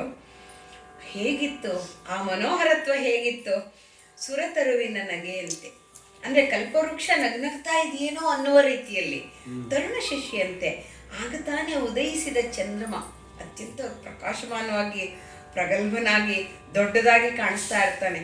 ಮಧ್ಯಕ್ಕೆ ಬರುವಾಗ ಸಣ್ಣದಾಗಿ ಕಾಣಿಸ್ತಾನೆ ನಮಗೆ. ಹಾಗೆ ತರುಣ ಶಶಿಯಂತೆ ಆಗ ತಾನೇ ಉದಯಿಸಿದ ಚಂದ್ರನಂತೆ, ಬಂಧುರ ಕುಸುಮ ಶರದಂತೆ. ಬಂಧುರ ಅಂದರೆ ಮನೋಹರನಾದ ಮನ್ಮಥನಂತೆ. ಅಂದರೆ ಮನ್ಮಥನಿಗೆ ಯಾವ ರೀತಿಯಲ್ಲೂ ಕಡಿಮೆ ಇಲ್ಲದ ಸೌಂದರ್ಯವಂತ ಅವನು. ಬೆಳುದಿಂಗಳಂತೆ ನೋಡೋರ ಕಣ್ಣಿಗೆ ತಂಪೆರೆಯೋ ಹಾಗೆ ಇದ್ದ. ಅವನ ಮಾತುಗಳಲ್ಲಾಗಲಿ ಅವನ ವ್ಯಕ್ತಿತ್ವದಲ್ಲಾಗಲಿ ಕಾಠಿಣ್ಯತೆ ಕ್ರೂರತೆ ಒಂದಿಷ್ಟಾದರೂ ಸುಳಿಯದಂತೆ, ತಂಪೆಲ್ಲರಂತೆ ನಳನಳಿಸಿ. ಅಂದರೆ ಆಗ್ತಾನೆ ಚಿಗರೇರ್ತಾ ಇರುವಂಥ ಎಲರಿರುತ್ತಲ್ಲ, ಕೆಂಪಿನಿಂದ ಹಸಿರು ತಿರುಗಿರುವಂಥ ಎಳೆ ಎಲೆಗಳಂತೆ ಕಳೆ ಏರಿತ್ತು. ಅದೆಂಥ ಕಳೆ ಇರುತ್ತೆ, ಪೂರ್ತಿ ಹಸಿರಾದಾಗೂ ಮಾಸತ್ತೆ, ಯಾಕೆಂದರೆ ನೆಕ್ಸ್ಟ್ ಅದು ಇಡೀ ಮುಖವಾಗತ್ತಲ್ಲ. ಹಾಗೆ ಎಳೆ ಚಿಗುರಂತೆ ಕಳೆ ಏರಿ ಮೋಹಿಸುವ ನಯ ಬಡದು, ಅವನನ್ನು ಮೋಹಿಸ್ಬೇಕು ಆ ಥರ ನಯ ಇತ್ತು. ಗಂಡಸರಾಗಲಿ ಹೆಂಗಸರಾಗಲಿ ವ್ಯಾಪಾರಿಗಳಾಗಲಿ ಗ್ರಾಹಕರಾಗಲಿ, ಯಾಕೆಂದರೆ ಇವರು ಒಂದು ಕಡೆ ಕೊಂಡು ಮಾರೋದು, ಗ್ರಾಹಕರು ಕೊಳ್ಳೋಗೋದು, ಎಲ್ರಿಗೂ ಆ ನಯ ಇತ್ತು, ಆ ಮೋಹ ಇತ್ತು. ಓಹ್ ಆದಯ್ಯನವ್ರ ಮನೆಗೆ ನಾ ಮಾರ್ತೀನಿ, ಅವ್ರ ಅಂಗಡಿಗೆ ಹೋದರೆ ನಮಗೆ ನಂಬಿಕೆ. ಇದು ಎಲ್ಲವೂ ಗ್ರಾಹಕರಲ್ಲಿ ವ್ಯಾಪಾರಿಗಳಲ್ಲಿ ಇದಿತ್ತು. ಮತ್ತು ರಂಜನೆ, ಚೆನ್ನಾಗಿಲ್ದಿದ್ದಾಗ ಹೇಳೋದು, ಒಂದು ರಂಜನೀಯವಾಗಿ ಹೇಳೋದು ಒಂದು ಕಲೆ. ಇದು ಚೆನ್ನಾಗಿಲ್ಲ, ಹೋಗಿ ತಗೊಂಬರ್ಬೇಡಿ ಇನ್ನೊಂದ್ಸಲಿ ಅನ್ನೋ ಬದಲು ಸ್ವಲ್ಪ ಯಾಕೋ ಸರಿ ಇಲ್ವಲ್ಲ, ಇದೇನೋ ಇಷ್ಟ ಒಪ್ಪಿತವಾಗ್ತಿಲ್ಲ ಅಂತ ಹೇಳೋದು ಹೆಂಗಿರುತ್ತೆ. ಇದು ರಂಜನೀಯವಾದಂಥ ಮಾತು. ಇದು ಆದಯ್ಯಂಗೆ ಒದಗಿ ಬಂದಿತ್ತು. ಪುರಜನರು ಹರಸ್ತಿದ್ರು. ಎಂಥ ಮಗ, ಎಂಥ ತಂದೆಗೆ ಎಂಥ ಮಗ. ಹರಸಿ ಹಾರೈಸ್ತಾ ಇರ್ಬೇಕಾದ್ರೆ ತಂದೆಗಂತೂ ತುಂಬ ಸಂತೋಷ. ಓ ನನ್ನ ಮಗ ಸಮರ್ಥ, ನನ್ನ ಪರಂಪರೆಯನ್ನು ಮುಂದುವರಿಸಲು ಅತ್ಯಂತ ಸಮರ್ಥನಾದಂಥ ವ್ಯಕ್ತಿಯನ್ನು ಶಿವ ಕೊಟ್ಟಿದ್ದಾನೆ. ಹಾಗೆ ಮಾಡ್ತಾ ಮಾಡ್ತಾ ತಂದೆ ಎಲ್ಲ ಭಾರವನ್ನು ಅವನ ಮೇಲೆ ಹೊರಿಸಿ ತಾವು ನಿವೃತ್ತರಾದರು. ಅಂದರೆ ರಿಟೈರ್ಮೆಂಟ್ ತಗೊಂಡ ಹಾಗೆ. ಇಷ್ಟು ದಿನ ಬರೀ ಕಾರ್ಯಬಾಹುಳ್ಯವೇ ಆಗಿತ್ತು, ಈಗ ಮನೆ ಮಟ್ಟಿಗೆ ಇರುವಂತ ಒಂದು ಇದನ್ನ ತಗೊಂಡ್ರು. ಸಕಲ ಭರಭಾರಮ, ವ್ಯಾಪಾರದ ಭಾರ, ಮನೆಯ ಭಾರ, ಮನೆ ವಾರ್ತೆಗೂ ಕೂಡ ಅತಿ ದುರಂಧರ ನೆನೆಸಿ. ಅಂದ್ರೆ ಏನೇನ್ ಬೇಕು ಎಲ್ಲ ಒಳವರೆಗೂ ಗೊತ್ತಿತ್ತು. ವ್ಯಾಪಾರದ ಒಳಹೊರಗೆ ಹೇಗಿರುತ್ತೋ ಹಾಗೆ ಅಮ್ಮನಿಗೇನ್ ಬೇಕು, ಮನೆಯ ಪತ್ನಿಗೇನ್ ಬೇಕು, ಮನೆಯ ಪರಿಜನರಿಗೇನ್ ಬೇಕು, ಯಾರ್ಯಾರಿಗೆ ಎಷ್ಟೆಷ್ಟು ಕೊಡಬೇಕು, ಏನೇನು ಕೊಡಬೇಕು, ಪ್ರತಿಯೊಂದರಲ್ಲೂ ದುರಂಧರನಾಗಿದ್ದ. ಅಂದ್ರೆ ಅದ್ವಿತೀಯನಾಗಿದ್ದ. ಈ ಸುಖದಲ್ಲಿ, ಇಷ್ಟು ಸುಖದ ಕಾಲದಲ್ಲಿ ಆದಯ್ಯ ಇದ್ದ. ಮತ್ತೆ ದಿನವೂ ಸೋಮನಾಥನನ್ನ ಪೂಜೆ ಮಾಡ್ತಾ ಆನಂದವಾಗಿದ್ದ. ಸೋಮನಾಥನ ಸನ್ನಿಧಿಯೇ ಅವನಿಗೆ ಆನಂದದಾಯಕವಾಗಿತ್ತು. ಅಂದ್ರೆ ಶಿವಭಕ್ತಿಯಲ್ಲೂ ಮುಕ್ಕಿಲ್ಲ. ಆದ್ರೆ ಹೊರೆ ಹಚ್ಚುವ ಕಾಲ ಬಂದು ಬಿಡುತ್ತೆ. ಅವನು ಬಂದ ಕಾರ್ಯಕಾರಣವೇನು ಅವನ್ನ ತಳ್ಳತ್ತೆ.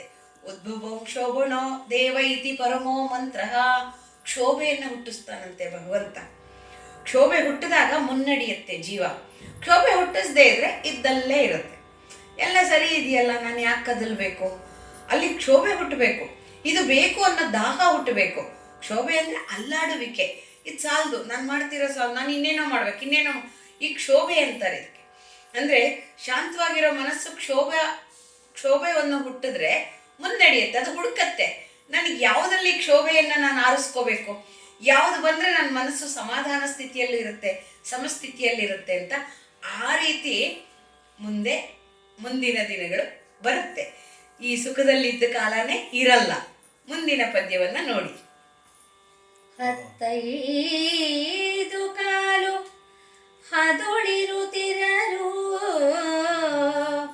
ಶೂಲಿ ಬೆಸನಿತ್ತ ದಿನದ ಅವಧಿ ಹತ್ತಿರೆ ಸಾರ್ವ ಪದದುಳು ಅನಿಮಿತ್ತ ಮನವೆತ್ತಿಕ್ಕಿ ವಿಪುಳತರ ಲಾಭಕ್ಕೆ ಮನವೆಳೆಸಿ ಹೇರುಗಳಲ್ಲಿ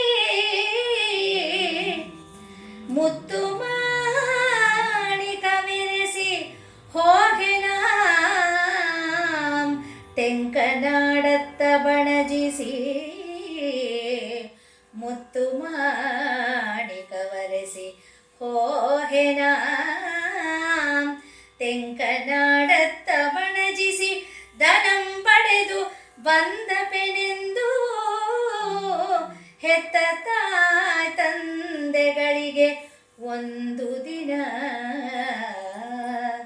ಹಗಲೋಡು ಏಕಾಂತದಿಂ ಭಿನ್ನೈಸಲು.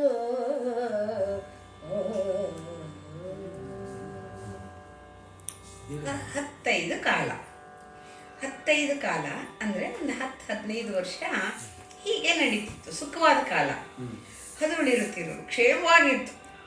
ಶೂಲಿ ಬೆಸನಿತ್ತ ದಿನದ ಅವಧಿಯ ಹತ್ತಿರ ಹತ್ತಿರ ಬರ್ತಾ ಇತ್ತು. ಶಿವ ಹೇಳಿದಂತ ಕಾಲ ಅಂದ್ರೆ ಭಗವಂತ ಹೇಳಿದ್ನಲ್ಲ, ನಿನ್ ಕಾರ್ಯ ಇದೆ ಕಣೋ ಅಂತ ಹೇಳಿ, ಅದು ಬಂದಾಗ ಅದು ಪಾದ ಇಟ್ಟ ತಕ್ಷಣವೇ ಅನಿಮಿತ್ತ ಅಂದ್ರೆ ನಿಮಿತ್ತವೇ ಇಲ್ಲದೆ, ಕಾರಣವೇ ಇಲ್ಲದೆ ಮನವೆತ್ತಿಕ್ಕಿ ಆ ಮನಸ್ಸನ್ನ ಕ್ಷೋಭೆಗೊಳಿಸಿ, ಮನಸ್ಸನ್ನ ಶಾಂತವಾಗಿರಕ್ ಬಿಡದೆ ವಿಪುಳತರ ಲಾಭಕ್ಕೆ ಮನವೆಳೆಸ್ತು. ಅವನೇನು ಶಿವಭಕ್ತಿ ಹೋಗ್ತಾ ಇಲ್ಲ, ಜಾಸ್ತಿ ಲಾಭ ಮಾಡ್ಕೊಂಡ್ಬರ್ಬೇಕು ಅಂತ. ಅದು ಮನಸ್ಸಿನಲ್ಲಿ ಕ್ಷೋಭೆ ಮುಳ್ಳು ತರ ಚುಚ್ಚುತ್ತಾ ಇತ್ತು. ಹೇರುಗಳಲ್ಲಿ ಮುತ್ತು ಮಾಣಿಕ್ಯಗಳನ್ನ ಹಾಕೊಂಡು ಹೋಗ್ತೀನಿ ನಾನು. ಎಲ್ಲಿಗೆ? ತೆಂಕನಾಡಿಗೆ, ದಕ್ಷಿಣದತ್ತ ಹೋಗ್ತೀನಿ. ಅಂದ್ರೆ ಕೆಳಗಿಳಿದು ಬರಬೇಕು. ಗುಜರಾತಿನಿಂದ ಈಗಲೂ ನಮ್ದು ವ್ಯಾಪಾರ ವಹಿವಾರ, ಹರಳುಗಳನ್ನ ಖರೀದಿ ಮಾಡೋದು, ಆಭರಣಗಳನ್ನ ಖರೀದಿ ಮಾಡೋದು, ವೈಟ್ ಮೆಟಲ್ ತರಿಸೋದು ಎಲ್ಲವನ್ನ ಮಾಡ್ತೀವಲ್ಲ, ಆ ಕಾಲದಿಂದಲೂ ಇದೆ ಇದು. ಅಂದ್ರೆ ರಾಘವಾಂಕ ಹರಿಹರರ ಕಾಲದಲ್ಲೂ ಈ ರತ್ನಪಡಿ ವ್ಯಾಪಾರಿಗಳು ಆ ಕಡೆಯಿಂದ ಬರೋರು, ಇಲ್ಲಿ ರಾಜ ಮಹಾರಾಜರುಗಳು ಅದನ್ನ ತೆಗೆದುಕೊಳ್ಳೋರು. ಹಾಗೆ ಆ ವ್ಯಾಪಾರ ಸಾಪಾರದ ಇದು ಇಲ್ಲಿ ಸರಿಯಾಗಿ ಬಂದಿದೆ. ಹೇಗೆ ಅಂದ್ರೆ ಹೇರುಗಳಲ್ಲಿ, ಅಂದ್ರೆ ಗಾಡಿಗಳಲ್ಲಿಟ್ಟು ಕುದುರೆಗಳ ಮೇಲೆ, ಏಕೆಂದ್ರೆ ವಾಹನ ಸೌಕರ್ಯವಿಲ್ಲದಿದ್ದ ಕಾಲ, ಕುದುರೆಗಳು, ಎತ್ತಿನ ಬಂಡಿಗಳು ಇಲ್ಲ, ಇದೆಲ್ಲ ತಗೊಂಡು ನಾನು ಲಾಭ ಮಾಡ್ಕೊಂಡ್ ಬರ್ತೀನಿ ಅಪ್ಪ ಹೋಗಿ ಬರ್ತೀನಿ ಅಂತ ಹೆತ್ತ ತಾಯಿ ತಂದೆಗಳಿಗೆ ಒಂದಿನ ಏಕಾಂತದಲ್ಲಿ ಹೇಳ್ದ. ಎಲ್ರೆದ್ರಿಗೂ ಬೇಡ, ಇದೆಲ್ಲ ವ್ಯಾಪಾರದ ಗುಟ್ಟು. ಸರಳವಾಗಿ ಇದ್ದು ಬಿಡಕ್ಕಾಗಲ್ಲ, ಎಲ್ರೆದ್ರಿಗೂ ಮಾತಾಡಕ್ಕಾಗಲ್ಲ. ಇವಂದೇನೋ ಆಲೋಚನೆ ಇದೆ ಅಂತ ಎಲ್ರಿಗೂ ಗೊತ್ತಾಗೋ ಅವಶ್ಯಕತೆ ಇರಲ್ಲ. ಹಾಗೆ ಹಾಗೆ ಏಕಾಂತದಲ್ಲಿ ಅಪ್ಪ ಅಮ್ಮ ಒಂಚೂರು ಮಾತಾಡಬೇಕು ಬನ್ನಿ ಇಲ್ಲಿ ಅಂತ ಕರ್ಕೊಂಡಂಗೆ ಹೋಗಿ ಭಿನ್ನವಿಸ್ಕೊಂಡ, ಹೇಳ್ದ. ಕುರುಡ ಪಡೆದಂತೆ ಕುರುಡ ಪಡೆದಂತೆ ನವೆವ ಕಡು ಬಡವ ಕಡವರವ ಕಂಡಂತೆ ಅರಸುವ ಅತಿರೋಗಿಗೆ ಅಮೃತವಂ ಧರಿಸಿದಂತೆ ಏತಕ್ಕೆ ಪಡೆದೆವು ಎಲೆ ಮಗನೇ, ಎಲೆ ಮಗನೇ ನಿನ್ನಂತಪ್ಪ ಸುಕುಮಾರನ ಪಿರಿದು ಯಮಗೆ ಕಣ್ಣಾಗಿ ಗತಿಯಾಗಿ ಒಬ್ಬುಳ್ಳ ತರುಣನಂ ನಿನ್ನ ನಗಲ್ದಿರಲಾರೆನು ಪಿರಿದೆ ಮಗೆ ಕಣ್ಣಾಗಿ ಗತಿಯಾಗಿ ಒಬ್ಬುಳ್ಳ ತರುಣನಂ ನಿನ್ನನ್ ಅಗಲ್ದು ಇರಲಾರೆನು ಆರೋ ಅಗಲದಿರು ಹಡಹು ಬೇಡೆಂದು ನುಡಿವ ತಾಯಂ ಜರೆದು ತಂದೆಯೊಡನೆ ಇಂತೆಂದನು. ಪಾಪ ತಾಯಿ ತಂದೆಯರಿಗೆ ಇದೇನಿದು ಶಾಂತವಾಗಿದ್ದು ಇದು ಹುಡುಗ ಈ ಥರ ಹೇಳ್ತಾ ಇದ್ದಾನಲ್ಲ, ಯಾತಕ್ಕೆ ಬೇಕು ನಮ್ಮ ಶ್ರೀಮಂತಿಗೆ, ಯಾಕೆ ಬೇಕು?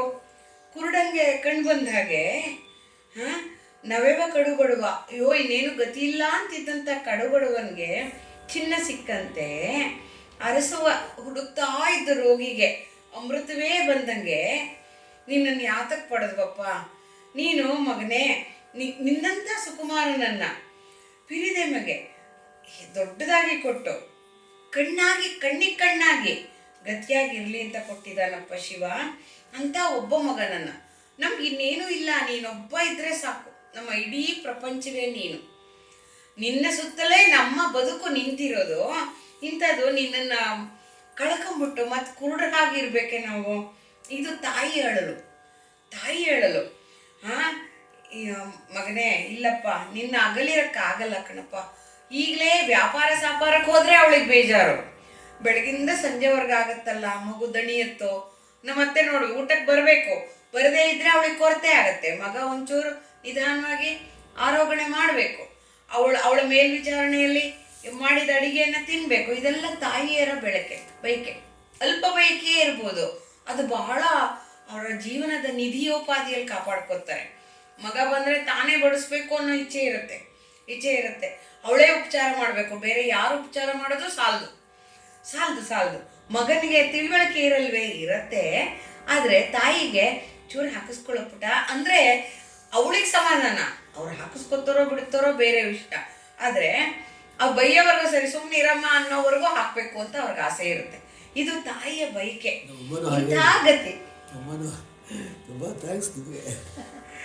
ಇಂಥ ತಾಯಿ ಹೇಗೆ ಬಿಟ್ಟೆಲ್ಲೋ ಹೋಗ್ತೀನಿ, ಈಗ ಫಾರಿನ್ಗೆಲ್ಲ ಹೋಗೋ ಮಕ್ಕಳು ಒಪ್ಪಿಸ್ತಾರಲ್ಲ, ಇಲ್ಲಿದ್ದು ಏನು ಸಿಗತ್ತಮ್ಮ, ಅಲ್ಲಿ ಹೋಗ್ತೀವಮ್ಮ, ಅಮ್ಮ ಬೇಗ ಬರ್ತೀವಮ್ಮ. ತಾಯಿಗೆ ಹೆದರಿಕೆ, ಹೋದ್ರೆ ಬರಲ್ಲ, ದುಡ್ಡು ಕಳಿಸ್ಬಿಡ್ತಾರೆ, ಬರಕ್ಕಾಗಲ್ಲ. ಈ ಥರ ಇರುವಾಗ ಕಳ್ಕೊಂಡಂಗೆ ಆಗ್ಬಿಡುತ್ತಲ್ಲ. ಅದಕ್ಕೆ ಸಾಮಾನ್ಯಕ್ಕೆ ಇರೋ ಕೆಲಸ ನೋಡ್ಕೊಂಡು ಮನೆ ಹತ್ರ ಇರಪ್ಪ ಅನ್ನೋರು, ಹಿಂದೆಲ್ಲ ಹಳ್ಳಿ ಹತ್ರ ಕೆಲಸ ಮಾಡೋ, ಅದಕ್ಕೆ ಬೇಕಾದಷ್ಟು ಜನ ಮೇಷ್ಟ್ರಾಗೋರು. ಯಾಕೆಂದ್ರೆ ಮನೆಗೆ ಹೋಗಿ ಬಂದ್ಬಿಡ್ಬೋದಲ್ಲ, ಮನೇಲಿ ಇರ್ಬೋದಲ್ಲ ಅನ್ನೋ ಕಾರಣಕ್ಕೆ. ಈ ಥರ ತಾಯಿ ಮನಸ್ಸು ಅಳಕತ್ರೆ ಬಲಿಷ್ಠನಾದ ಮಗ ಸುಮ್ಮನೆ ಇರಕ್ಕಾಗತ್ತೇನೋ? ಏರು ಪ್ರಾಯ, ಇವ್ರಿಗೆ ವೃದ್ಧಾಪ್ಯ, ಅವ್ರಿಗೆ ಏರು ಪ್ರಾಯ, ಜರಿತಾನಂತೆ. ಅಯ್ಯೋ ಸುಮ್ಮನಿರಮ್ಮ ನೀನು, ಸುಮ್ಮನಿರೋ, ದಯವಿಟ್ಟು ಸುಮ್ಮನಿರೋ ಅಂತ ಹೇಳಿ ಅಪ್ಪನ್ ಹೇಳ್ತಾನೆ ಈ ಮಾತನ್ನ. ಹಡೆದ ಹಲವರು ಮಕ್ಕಳೊಳಗೆ ಒಬ್ಬನೆಂತಕ್ಕೆ ಹಡಹಾಳಿಯಹುದು ಅರಿದು ಕೇಳ್ಮರುಳೇ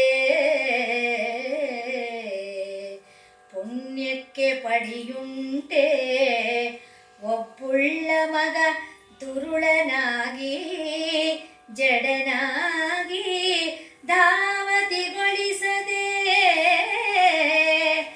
ಒಬ್ಬುಳ್ಳ ಮಗ ದುರುಳನಾಗಿ ಜಡನಾಗಿ ಧಾವತಿಗೊಳಿಸದೆ ನಡೆದು ಹರದಾಡಿ ಗಳಿಸಿದ ಬೆನೆಂಬುದನು ನಮ್ಮೊಡಲು ಹದಳಿಪ್ಪಲ್ಲಿ ಕಂಡೆವು ಇದೇ ಸಾಕು ನೀ ನೆಡೆವಾಯ್ದು ಪಯಣವಂ ಕೆಡಿಸಬೇಡೆಂದು ವನಿತೆಗೆನು ಪತಿ ಬೋಡೈಸಲು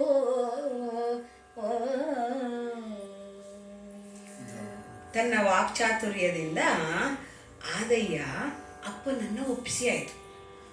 ಅಪ್ಪನಿಗನ್ನಿಸ್ತು ಹಾರೋ ಹಕ್ಕಿನ ಹಿಡ್ಕೊಳಕ್ಕಾಗತ್ಯೆ, ರೆಕ್ಕೆ ಬಲ್ತಿದೆ, ಸದಾ ಈ ಮರದಲ್ಲೇ ಇದ್ದು ಇಲ್ಲೇ ಹಾರಾಡ್ಕೊಂಡಿರು, ಈ ಕೊಂಬೆಯಿಂದ ಆ ಕೊಂಬೆ, ಆ ಕೊಂಬೆಯಿಂದ ಈ ಕೊಂಬೆ ಅನ್ನಕ್ಕಾಗತ್ಯೆ, ವಿಶಾಲವಾದ ಆಗಸಕ್ಕೆ ಹಾರಬೇಕಂತ ಅದರ ಅನುಭವವನ್ನು ಪಡ್ಕೋಬೇಕು. ಅನುಭವ ಜ್ಞಾನ ಪಡ್ಕೊಳ್ಳದೆ ಇದ್ರೆ ಇಲ್ಲೇ ಇರುತ್ತದು. ಗುಬ್ಬಚ್ಚಿ ಕಂಡ್ರೆ ಗುಬ್ಬಚ್ಚಿ ಮರಿನ ಆಚೆ ತಳ್ಳದೇ ಇದ್ರೆ ಅದು ಒಳಗೆ ಇರುತ್ತೆ, ಅಮ್ಮನೇ ತಂದು ಕುಟಕಿಡ್ಬೇಕು. ಅದು ರೆಕ್ಕೆ ಬಲ್ತ ಮೇಲೆ ತಳ್ಳಿಬಿಡುತ್ತೆ. ಹೋಗೋ ಹಾರು ಹಾರು, ಹೋಗೋ ಹಾರು, ನಿನ್ನ ಆಹಾರ ನೀನು ಹುಡುಕೋ ಅಂತ ಹೇಳಿ ಅದು ಹೇಳ್ತಾನೋ. ಹೇಳಿದಾಗ ತಂದೆಗೆ ಅನ್ಸುತ್ತೆ ಅದು ನಿಜ ನಿಜ ನಿಜ, ಯಾಕೆಂದ್ರೆ ಅದು ಅವರು ಗಂಡಸರಲ್ವಾ, ಪುರುಷರಲ್ವಾ, ಶಕ್ತಿಗೆ ತಕ್ಕಂಥದ್ದು ಸಿಗಬೇಕು ನನ್ನ ಮಗಂಗೆ, ಅವನ ಶಕ್ತಿ ಇದ್ರೆ ಮಾಡಲಿ ಮಾಡಲಿ. ಅದಕ್ಕೆ ಹೆಂಡತಿಗೆ ಸಮಾಧಾನ ಹೇಳೋ ರೀತಿ ನೋಡಿ. ಹಡೆದ ಹಲವರು ಮಕ್ಕಳಳು ಒಬ್ಬನಿರೋ ಬದಲು ಹಲವು ಮಕ್ಕಳಿದ್ದು ಬಿಟ್ಟು ಯಾತಕ್ ಬೇಕಂತದು? ಹಡೆಹಾಳಿಯ ಹುದರಿದು ಉದ್ಧಾರ ಮಾಡೋದು ಅಷ್ಟರಲ್ಲೇ ಇದೆ. ಮರುಳೆ ಒಬ್ಬನಿದ್ದಾನೆ ಅಷ್ಟೇ. ಪುಣ್ಯಕ್ಕೆ ಪಡಿ ಉಂಟೆ? ನಮ್ಗೇನಾರು ಅದಕ್ಕೇನಾರು ಅಳತೆ ಇದೆಯಾ? ಪುಣ್ಯಕ್ಕೆ ಪಡಿ ಏನಿಲ್ಲ ಅದರಲ್ಲಿ. ಒಬ್ಬುಳ್ಳ ಮಗ ಅಕಸ್ಮಾತು ದುರುಳನಾಗಿ ಜಡನಾಗಿ ಪೆದ್ದಾಗಿ ಇದ್ದು ತವಕಗೊಳಿಸದೆ ಅಂದ್ರೆ ನಮ್ಮ ಗತಿ ಏನಪ್ಪ ಹೀಗಿದೆಯಲ್ಲ ಮಗು ಅನ್ನುವಂತಹ ಧಾವತಿ ಇಲ್ಲದೆ ನಡೆದು ಹರದಾಡಿ ಅಂದ್ರೆ ವ್ಯಾಪಾರ ಮಾಡಿ ಗಳಿಸ್ತೀನಿ ಅನ್ನೋದನ್ನ ನಮ್ಮೊಡಲು ಕ್ಷೇಮವಾಗಿದೆಯಲ್ಲ. ಈಗಿನ್ನು ನಾವೇನೇನು ಕಾಯಿಲೆ ಮಲಗಿಲ್ವಲ್ಲ, ನಾವು ಬೆಡ್ ರಿಡನ್ ಆಗಿಲ್ವಲ್ಲ, ನಾವು ಕ್ಷೇಮವಾಗಿದ್ದಾಗ ಇದೆಲ್ಲ ಕಂಡ್ವಿ, ಅವನ ಅಭಿವೃದ್ಧಿ ಎಲ್ಲ ಕಂಡಿದೀವಲ್ಲ, ಸಾಕು ನೀನು ಸುಮ್ಮನೆ ಇದ್ಬಿಡಮ್ಮ. ಪಾಪ ಅಮ್ಮಂದ್ರನ್ನ ಹೀಗೆ ಸುಮ್ಮನೆ ಮಾಡೋದು, ಸಾಕು ನೀ ಸುಮ್ಮನೆ ಇದ್ಬಿಡಮ್ಮ. ನೀನು ಎಡಬಾಯಲ್ಲಿ ಏನೇನೋ ಹೇಳ್ಬೇಡಮ್ಮ, ಬರೀ ನಿಂಗೆ ಹೆದರಿಕೆನೇ ಜಾಸ್ತಿ. ಹಾಗೀಗೆ ಮಾತಾಡ್ಬಿಟ್ಟು ಅಡ್ಡಡ್ಡ ಹೋಗ್ಬಿಟ್ಟು ಪಯಣವನ್ನು ಕೆಡಿಸಬೇಡ, ಅವನ ಪ್ರಯಾಣದ ಉತ್ಸಾಹವನ್ನು ಕೆಡಿಸ್ಬೇಡ. ಪ್ರಯಾಣ ಕೆಡ್ಸಕ್ಕಾಗಲ್ಲ ಬಿಡಿ, ಉತ್ಸಾಹ ಅಯ್ಯೋ ಈಗ ಓಡಾಡ್ತಾ ಕಳಿಸ್ತಲ್ಲ ಅಮ್ಮ ಅಂತ ಅವನಿಗೆ ಕೊರತೆ ಆಗಬಾರ್ದು.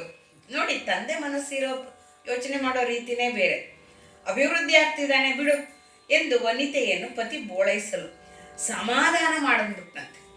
ಅಂದ್ರೆ ಹೋದ್ರೆ ಹೋಗ್ಲಿ ಬಿಡೋ, ಏನಾಗಲ್ಲ, ದೇವ್ರಿದ್ದಾನೆ. ಭಕ್ತಿಯಲ್ಲಿ ಅಚಲವಾದ ನಂಬಿಕೆ ಇಟ್ಟವರು ತಮ್ಮ ಮಗನಲ್ಲ ದೇವ್ರ ಮಗ ಅಂತ ಅನ್ಕೊಳ್ಬೇಕು. ಇದು ಸತ್ಯವಾದ ಮಾತು. ಯಾಕೆಂದ್ರೆ ತಾಯಿ ಹೊಟ್ಟೆಲಿ ಇರುವಾಗ್ಲೂ ಅವಳೇನು ಕಾಪಾಡಕ್ಕಾಗಲ್ಲ. ಭಗವಂತ ಎಷ್ಟು ನಿರ್ಧಾರ ಮಾಡ್ತಾನೋ ಹಾಗೆ ಪುಷ್ಟಿಯನ್ನ ತಗೊಳುತ್ತೆ ಮಗು. ಈಚೆ ಬಂದ ಮೇಲೆ ಹಾಲು ಭಗವಂತ ಕೊಟ್ರೆ ಉಂಟು, ಕೊಡದೇ ಇದ್ರೆ ಇಲ್ಲ, ಇಲ್ದ್ರೆ ಮೇಲ್ ಹಾಲೇ ಗತಿ. ಓಕೆ, ಮಡಿಲಿಂದ ದೂರ ಹೋದ್ಮೇಲೆ ಅವಳ ಕೈಯಲ್ಲಿರುತ್ತೆ, ಏಳುತ್ತೋ ಬೀಳತ್ತೋ ಅದರ ಅನುಭವ ಪಡ್ಕೊಂಡು ಎಚ್ಚರವಾಗಿರುತ್ತೆ. ಬೀದಿ ಹೋದ್ಮೇಲೆ ಅಂತೂ ಕೇಳಲೇಬೇಡಿ, ಅವರವ್ರದೇ ಪುಣ್ಯ ಅವರನ್ನ ಮುನ್ನಡೆಸ್ಬೇಕು. ದೊಡ್ಡವರಾದ್ಮೇಲಂತೂ ಚೆನ್ನಾಗಿರ್ಲಿ ಅಂತ ಅಷ್ಟೇ ಅನ್ಕೋಬೇಕು ತಾಯಿ. ಅವ್ರಿಗೆ ಯಾವ ಮಾರ್ಗನೂ ಇಲ್ಲ, ಸುಖವಾಗಿರ್ಲಿ. ದಿನನಿತ್ಯ ಹೆದರ್ಕೊಂಡು ಕೂತ್ಕೊಳ್ಳೋಕ್ಕಾಗತ್ಯೆ? ಅಯ್ಯೋ ಹೋಗಿದ್ದಾನೆ ಮಗ, ಬರ್ತಾನೋ ಇಲ್ವೋ, ಹಾಗೆ ಹೆದರ್ಕೊಂಡು ದಿನ ಕಳಿಯಕ್ಕಾಗತ್ಯೆ? ಅವಾಗ ತಾಯಿ ದೇವ್ರ ಕಡೆ ಬರ್ತಾಳೆ. ದೇವ್ರ ನೆನಪಾದಾಗೆಲ್ಲ, ಮಕ್ಕಳ ನೆನಪಾದಾಗೆಲ್ಲ ಚೆನ್ನಾಗಿರ್ಲಿ, ಶುಭವಾಗಿರ್ಲಿ. ನನ್ನ ಮಗ ಹೋಗಿರ್ತಾನೆ, ಪಾಪ ತುಂಬಾ ಕಷ್ಟಪಡ್ತಾನೆ ಅನ್ಕೊಳತ್ತೆ, ಸುಮ್ಮನಾಗುತ್ತೆ. ಈ ಸುವರುಷಕ್ಕೆ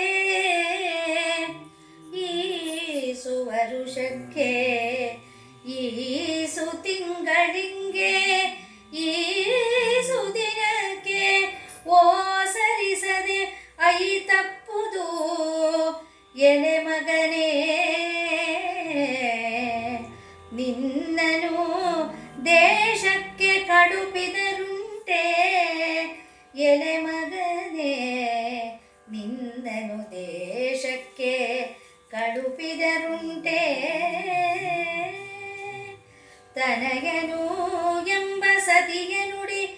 ಪತಿಯ ಮನವ ಬಾಣಿಸಲೆಂದು ಬಂದಪೆ ಕಂದ ಕಂದ ಹೇಳೆಂದು ಬೋಸರಿಸಿ ತಂದೆ ಕೇಳಿದೊಡೆ ಇರದೆ 15 ಮಾಸಕ್ಕೆ ಬರ್ಪೆನು ತಂದೆ ಕೇಳಿದೊಡಿರದೆ 15 ಮಾಸಕ್ಕೆ ಬರ್ಪೆನು ಉಮ್ಮಳಿಸಬೇಡ ಎಂದೊಡೆ ಆ ಮಾತೆ ಪಿತರು ಇಂತೆಂದರು.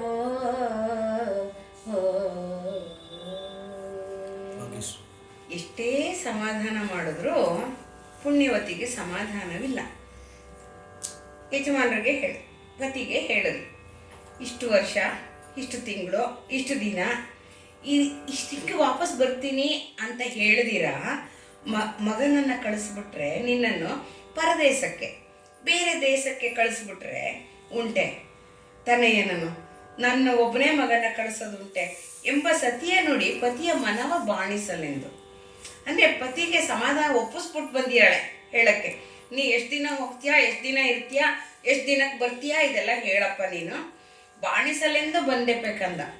ಅವ್ರ ಮನಸ್ಸು ಒಪ್ಪಿಸಿ ಬಂದಿದ್ದೀನಿ ನಾನು ಸುಮ್ಮನೆ ಬಂದಿಲ್ಲ, ಅಪ್ಪಂಗೂ ಹೇಳಿದ್ದೀನಪ್ಪ ಹೇಳು ಎಂದು ತಂದೆಯೂ ಕೇಳಿದ್ರು. ಹೌದು ಕಣೋ, ಅವಳು ಹೇಳಿದ್ದು ಕರೆಕ್ಟು, ಹೇಳಪ್ಪ ಎಷ್ಟು ದಿನ ಬರ್ತೀಯ, ಎಷ್ಟು ದಿನಕ್ಕೆ ವಾಪಸ್ ಬರ್ತೀಯ.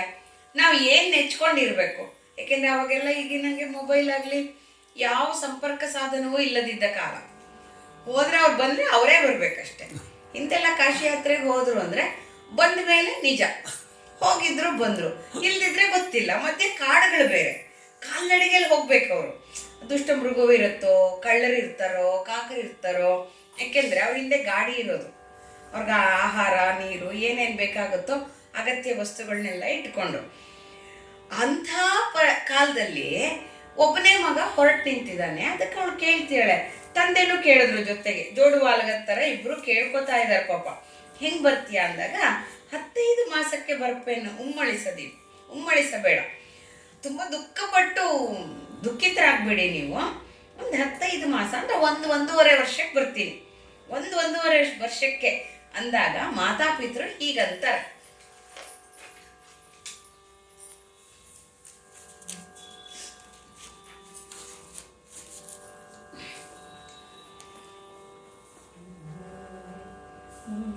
ಒಪ್ಪಿ ಕುರುಡನ ಕೈಯ ಕೋಲು ಹೆಳವನ ಬಂಡಿ ತಪ್ಪದಲ್ಲಿರುತ್ತಿರಲ್ಕೆ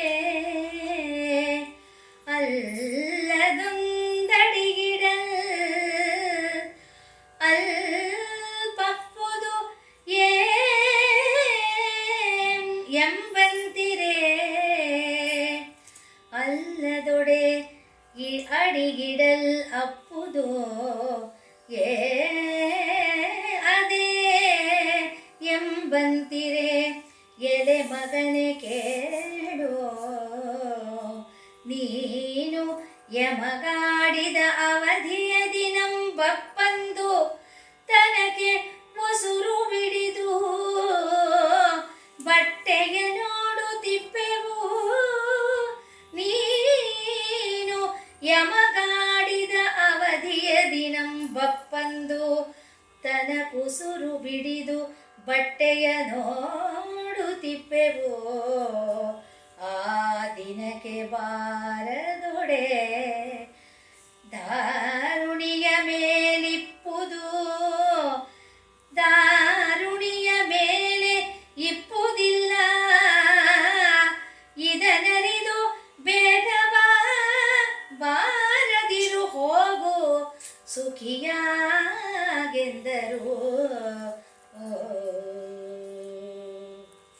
ತಾಯಿ ತಂದೆಯರ ನಿರ್ಧಾರ ಹೇಳ್ತಾ ಇದ್ದಾರೆ.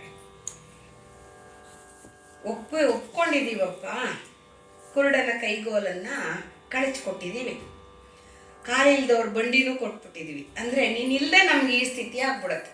ನೀನಿಲ್ಲದೆ ಕೈಗೋಲಿಲ್ಲದ ಕುರುಡರು ನಾವು, ಬಂಡಿ ಇಲ್ಲದ ಹೇಳೋರು ನಾವು, ಕಾಲಿಲ್ದವರು ನಾವು, ತಪ್ಪದಲ್ಲಿ ಇರುತ್ತಿರ್ಲಿಕ್ಕೆ. ಆದರೂ ಏನೋ ತಪ್ಪಾಗಾರು ಒಂದೊಂದು ಅಡಿ ಇಟ್ಕೊಂಡು ಇರ್ತೀವಿ. ಅಂದರೆ ಕಾಲ ಕಳೀತೀವಿ ನಾವು. ಒಪ್ಪುವುದೇ ಎಂಬಂತೇವೆ. ಹಾಗೆ ಒಂದೊಂದಿನೂ ನಮಗೆ ಬಹಳ ಕಷ್ಟಕರವಾಗಿ ನೂಗ್ತಾ ಇರ್ತೀವಿ. ಮಗನೇ ಕೇಳ್ಬಿಡು, ನೀನು ನಮ್ಗೆ ಕೊಟ್ಟಿದೆಯಲ್ಲ ಮಾತು, ಆ ಅವಧಿಯ ದಿನ ಬರುವವರೆಗೆ ತನಕ ಉಸಿರು ಹಿಡಿದು ನೀನು ದಾರಿ ನೋಡ್ತಾ ಇರ್ತೀವಿ. ಬಟ್ಟೆ ನೋಡುತ್ತಿಪ್ಪವ ಅಂದರೆ ದಾರಿಯನ್ನು ನೋಡ್ತಾ ಇರ್ತೀವಿ. ಆ ದಿನಕ್ಕೆ ಬಾರದೊಡೆ ದಾರುಣಿಯ ಮೇಲೆ ಇಪ್ಪುವುದಿಲ್ಲ. ನಮ್ಗೇನು ಕೆಲಸ ಈ ಭೂಮಿಲಿ? ನೀನು ಅವಾಗ ಬರದೇ ಇರುವಾಗ ಇದನ್ನು ಅರಿದು ಬೇಗ ಬಾ. ಬರದೇ ಇದ್ರೆ ನಾವಿರಲ್ಲ, ಬಾರದಿರು. ಬರದೇ ಇದ್ರೆ ನಾವಿರಲ್ಲ ಅಂದ್ಕೊಂಡು ಅಲ್ಲೇ ತಿಳ್ಕೊಂಬಿಡು ಅಂತ ಹೇಳಿ ಹೋಗು, ಸುಖವಾಗಿರು ಅಂತ ಹೇಳ್ಬಿಟ್ಟು. ಇದು ನನಗೆ ಭರತ ಜ್ಞಾಪಕ ಬರುತ್ತೆ. ರಾಮದೇವ್ರನ್ನ 14 ವರ್ಷ ಕಳೆದ ಮಾರನೇ ದಿನ ನೀ ಬರದೇ ಇದ್ರೆ ಅಣ್ಣ ನಾನು ಅಗ್ನಿ ಪ್ರವೇಶ ಮಾಡಿಬಿಡ್ತೀನಿ ಅಂತ ಹೇಳಿ ಊರ ಹೊರಗೆ ನಂದಿಗ್ರಾಮದಲ್ಲೇ ಇರ್ತಾನೆ ಭರತ. ರಾಮ ಮಧ್ಯದಲ್ಲಿ ಹನುಮಂತನ ಕಿಷ್ಕಿಂದೆಯಲ್ಲಿ ಇಳಿದಾಗ ರಾಮಂಗೆ ಯೋಚನೆ ಆಗತ್ತೆ, ಭರತ ಈಗ ಹೇಳ್ಬಿಟ್ಟಿದ್ದಾನಲ್ಲ ಏನು ಮಾಡೋದು ಅಂತ ಹನುಮಂತನ ಕಳಿಸಿರ್ತಾನಂತೆ. ಹೋಗಿ ಹೇಳ್ಬಾ, ಬರ್ತಿದ್ದಾನೆ ಅಣ್ಣ, ಸ್ವಲ್ಪ ತಡ ಆಯಿತು ಅಲ್ಲಿ ಇಳಿದಿದ್ದಕ್ಕೆ ಅಂತ ಹೇಳಪ್ಪ ಅಂತ ಕಳಿಸ್ಬಿಟ್ಟಿರ್ತಾನೆ. ಹಾಗೆ ಇಲ್ಲಿ ಯಾರು ಹನುಮಂತ ಇಲ್ಲವಲ್ಲ, ಪಾಪ ತಾಯಿ ತಂದೆ ಅಳುಕೆ ಇದೆ. ಅಂದರೆ ನೀವು ಹೋಗಿ ಆ ದಿನ ಕರೆಕ್ಟಾಗಿ ಬಂದ್ಬಿಡ್ಬೇಕು, ಅಂದರೆ ಪ್ಲ್ಯಾನ್ ಮಾಡ್ಕೊಂಡು ಬರ್ಬೇಕು. ನೀನು ಬರದೇ ಇದ್ರೆ ನಾವು ಈ ಭೂಮಿ ಮೇಲೆ ಇರಲ್ಲ. ಅಂದರೆ ನಮ್ಗೆ ಆ ಉಸಿರು ಹಿಡ್ಕೊಂಡಿರೋಕ್ಕಾಗಲ್ಲ, ನೀನಿಲ್ಲದೆ ಊಟ ಮಾಡೋಕ್ಕಾಗಲ್ಲ. ತಾಯಿಗೆ ತಂದೆ ಹೇಗೋ ಹಸಿವಿಗೋ ವ್ಯಾಪಾರದ ಆಯಾಸಕ್ಕೋ ಚೂರು ತಿಂದರೂ ತಿನ್ಬೋದೇನೋ, ತಾಯಿ ಊಟನೂ ಮಾಡಲ್ಲ. ಅಂಥ ಮನೋರೋಗಗಳಾದವರು ಹೇಳಿದ ಟೈಮಿಗೆ ಬರದೇ ಇದ್ದರೆ ಕ್ಷಣ ಕ್ಷಣವೂ ಅವ್ರಿಗೆ ದುರ್ಬರ ಆಗ್ಬಿಡುತ್ತೆ, ಕಾಲ ಕಳೆಯೋಕ್ಕಾಗಲ್ಲ. ನೀ ಬರದೇ ಇದ್ರೆ ಇರಲ್ಲ. ನೀ ಅದನ್ನು ಅಲ್ಲೇ ಅರ್ಥ ಮಾಡ್ಕೊಂಬಿಡು. ಬರದಿರು. ನೀ ಬರದೇ ಇದ್ರೆ ಇದೇ ನಮಗೆ ಅಂತಿಮವಾದ್ದು, ನೀನೇ ಅರ್ಥ ಮಾಡ್ಕೋ, ಹೋಗು, ಸುಖವಾಗಿರು. ಅಂದರೆ ತಾಯಿ ತಂದೆ ಹೃದಯ ಮಕ್ಕಳು ಎಲ್ಲೂ ಹೋದರೂ ಸುಖವಾಗಿರು ಅನ್ನೋದೇ ಹೊರತು ಅದಕ್ಕೆ ಮೀರಿದ್ದು ಇನ್ನೊಂದಿಲ್ಲ. ಅವರ ಹೃದಯದಲ್ಲಿ ಆಶಯ ಅದಕ್ಕೆ ಮೀರಿದ್ದಿಲ್ಲ. ಸುಖವಾಗಿರಲಿ ನನ್ನ ಮಗು, ಎಲ್ಲರೂ ಇರಲಿ, ಸುಖವಾಗಿರಲಿ. ಅಂತಿಮ ಹಂತದಲ್ಲಿ ಹೇಳಿದ್ ಕೇಳಲಿಲ್ಲ, ಹೊರಟೋಗಿದ್ದಾರೆ, ಏನು ಮಾಡೋದು? ಅಲ್ಲಿ ಕಷ್ಟವಂತೆ ಏನು ಮಾಡೋದು? ತವಕಗೊಳ್ಳೋರನ್ನ ನೋಡಿದ್ದೀನಿ. ಈ ಕೋವಿಡ್ ಕಾಲಾವಧಿಯಲ್ಲಿ ತಾಯಿ ತಂದೆ ತುಂಬ ಕೊರಗೋರು. ನನ್ನ ಸ್ನೇಹಿತರೆಲ್ಲ ಫೋನ್ ಮಾಡಿ ಹೇಳೋರು, ಅವಾಗ ನಾವು ಭೇಟಿಯಾಗುವಂತಿವ್ರಲ್ಲ. ಆ ಥರ ಇವರಿಬ್ಬರು ಮನಸ್ಸು ತಳಮಳಿಸ್ತಾ ಇದೆ. ಎಲ್ಲೋ ಕಾಣದೂರಿಗೆ ಹೋಗ್ತಾ ಇದ್ದಾನಲ್ಲ ಮಗ, ಹೇಗಾಗತ್ತೋ ಅನ್ನುವ ರೀತಿಯಲ್ಲಿ ಪಾಪ ಹಂಬಲಿಸ್ತಾ ಇದ್ದಾರೆ ಅವರು. ಮಗನ ಹಡಪಕ್ಕೆ ಕಂಬಳಿಗೆ ದಂಡಿಗೆಗೆ ಕುದುರೆಗೆ ಕೊಡೆಗೆ ಲಿಂಗ ಪೂಜೆಗೆ ನೀಡುವುದಕ್ಕೆ ಹಂತಿಗೆ ಬಾಣಸಕ್ಕೆ ಅಂಗರಕ್ಷೆಗೆ ಉಗ್ರಾಣಕ್ಕೆ ಮೇಳಕ್ಕೆ ಮಜ್ಜನಕ್ಕೆ ಬಗೆದು ತಕ್ಕವರ ಪರುಟವಿಸುತಂ ಮಗನ ಭರಭಾರಕ್ಕೆ 15 ಮೊದಲ ಸೆಟ್ಟಿಗಳನ್ನು ಅಪ್ಪಗಿಸಿ ನಂಬುಗೆಗೊಂಡು ಭಂಡನಂ ಸಲ್ಲಿಸಿದನು. ಅದೇ ಒಗಳ್ವೆನೋ. ಈ ಪದ್ಯದಲ್ಲಿ ತಂದೆಯ ವಿಚಾರಗಳನ್ನು, ತಾಯಿಯ ವಿಚಾರಗಳನ್ನು ಬಹಳ ಚೆನ್ನಾಗಿ ರಾಘವಾಂಕರು ಬರೆದಿದ್ದಾರೆ. ಮಗನ ಹಡಪಕ್ಕೆ ಅಂದರೆ ಮಗನಿಗೆ ಬೇಕಾದಂಥ ಕ್ಷೌರಿಕದ್ದು, ಅಂದರೆ ಕೂದಲನ್ನು ಮಾಡೋ ಅಂಥವ್ರು. ಅವಾಗೆಲ್ಲ ಅವರವರೇ ಮಾಡ್ಕೊಳ್ಳೋದು ಇರಲಿಲ್ಲ. ಒಬ್ಬರು ಹಡಪಿಗ ಅನ್ನೋರು ಇರೋರು ಅವರು, ಮತ್ತು ಅವರು ಎಲಡಿಕೆ ಚೀಲನೂ ಇಟ್ಕೊಂಡಿರೋರು, ಕೊಡೋರು. ದಣಿಗೆ ಅವ್ರು ಹಾಕ್ಕೊಳ್ತಿರ್ಲಿಲ್ಲ. ಎಲಡಿಕೆ ಸಂಚಿಯನ್ನು ಇಟ್ಕೊಂಡು ಕೇಳಿದಾಗ ಕೊಡೋರು. ಎಲಡಿಕೆ ಇಟ್ಕೊಂಡಿರೋರು ಪ್ಲಸ್ ಅವರೇ ಮಾರನೇ ದಿನ ಕ್ಷೌರಿಕ ಕರ್ಮವನ್ನು ಮಾಡೋರು. ಅದಕ್ಕೊಬ್ಬರು ಇಬ್ಬರು ಕಂಬಳಿಗೆ ಅವ್ರಿಗೆ ಕಂಬಳಿಯನ್ನು ತೊಗೊಂಡು ಹೋಗೋರು, ಹಾಸ್ಕೊಡೋರು. ದಂಡಿಗೆಗೆ ಕೋಲು ಹಿಡ್ಕೋಬೇಕಲ್ಲ, ಬೇಕಾದಾಗ ಕೋಲು, ಬೇಡದಾಗ ಕತ್ತಿ ಎಲ್ಲ ಕೊಡಬೇಕಲ್ಲ. ಆಮೇಲೆ ಕುದುರೆ ಕಳಿಸ್ಬಿಟ್ರೆ ಆಗತ್ತೆ. ಅದಕ್ಕೆ ಜೀನು ಹಾಕೋರು, ಅದಕ್ಕೆ ಮೇಯಿಸೋರು, ಅದಕ್ಕೆ ನೀರು ಕುಡಿಸೋರು, ಅದಕ್ಕೆ ಆಹಾರ ಕೊಡೋರು. ಆಮೇಲೆ ಕೊಡೆ ಹಿಡಿಯೋಕ್ಕೆ, ಬಿಸಿಲಾದರೆ ಮಳೆ ಆದರೆ ಕೊಡೆ ಹಿಡ್ಕೋಬೇಕಲ್ಲ. ಲಿಂಗ ಪೂಜೆಗೆ ಅಣಿ ಮಾಡಿಕೊಡ್ಬೇಕಲ್ಲ. ಹೂ ತಂದು ಶಿವನನ್ನು ಪ್ರತಿಷ್ಠಾಪಿಸಿ ಮಂಗಳಕರವಾಗಿ ಒಂದು ಆವರಣವನ್ನು ನಿರ್ಮಿಸಿ ಒಂದು ಎತ್ತರವಾದಂಥ ಒಂದು ಜಾಗದಲ್ಲಿ ಶುಚಿ ಮಾಡಿ ಇಟ್ಟುಕೊಡ್ಬೇಕಲ್ಲ. ಆಮೇಲೆ ನೀಡುವುದಕ್ಕೆ ಹಂತಿಗೆ ಅಂದರೆ ಅದಕ್ಕೆ ಬೇಕಾದಂಥ ನೈವೇದ್ಯ ಎಲ್ಲ ಮಾಡಿಕೊಡೋರು. ಬಾಣಸಕ್ಕೆ, ಅಡಿಗೆ ಮಾಡೋರು ಬೇಡವೆ, ಇಷ್ಟೊಂದು ಜನ ಕಳಿಸ್ತಾ ಇದ್ದಾರೆ. ಅಂಗರಕ್ಷೆಗೆ ಅಂದರೆ ಮಗನನ್ನು ರಕ್ಷಣೆ ಮಾಡೋಕ್ಕೆ, ಉಗ್ರಾಣಕ್ಕೆ, ಇಷ್ಟೆಲ್ಲ ಮಾಡೋಕ್ಕೆ ಆಹಾರ ದವಸ ಧಾನ್ಯಗಳ ಉಗ್ರಾಣ ಇರುತ್ತಲ್ಲ, ಅವನಿಗೆ ಪರಿಚಿತವಾದ ಆಹಾರ ಮಾಡಿಕೊಡ್ಬೇಕಲ್ಲ. ಎಷ್ಟು ವರ್ಷಕ್ಕೂ ಕಳಿಸ್ತಿದ್ದಾರೋ ಏನಪ್ಪ ಎಲ್ಲವನ್ನ. ಆಮೇಲೆ ಮೇಳಕ್ಕೆ ಅಂದರೆ ಈ ಡೇರೆ ಕಟ್ಟಿ ವಿಶ್ರಾಂತಿ ತಗೊಳ್ಬೇಕಾರೆ ಅವ್ರನ್ನ ವಿನೋದ ಪಡಿಸೋಕ್ಕೆ ವಿದೂಷಕರು, ಸ್ವಲ್ಪ ತಮಾಷೆಯಾಗಿ ಮಾತಾಡೋರು, ಹಾಡೋರು. ಮಜ್ಜನಕ್ಕೆ, ಸ್ನಾನಕ್ಕೆ ಬೇಕಾದಂಥ ಸೌಕರ್ಯಗಳು ಅಂದರೆ ಅಲ್ಲೊಂದು ನೀರು ತಂದು ಕೊಡೋರು, ಅದಕ್ಕೆ ಪರಿಮಳ ದ್ರವ್ಯಗಳನ್ನ ಬೆರೆಸೋರು, ಅವರ ಮೈಗೆ ಎಣ್ಣೆ ತಿಕ್ಕೋರು, ಎಲ್ಲವಕ್ಕೆ ತಕ್ಕವರ ಪೊರಟವಿಸಿತು.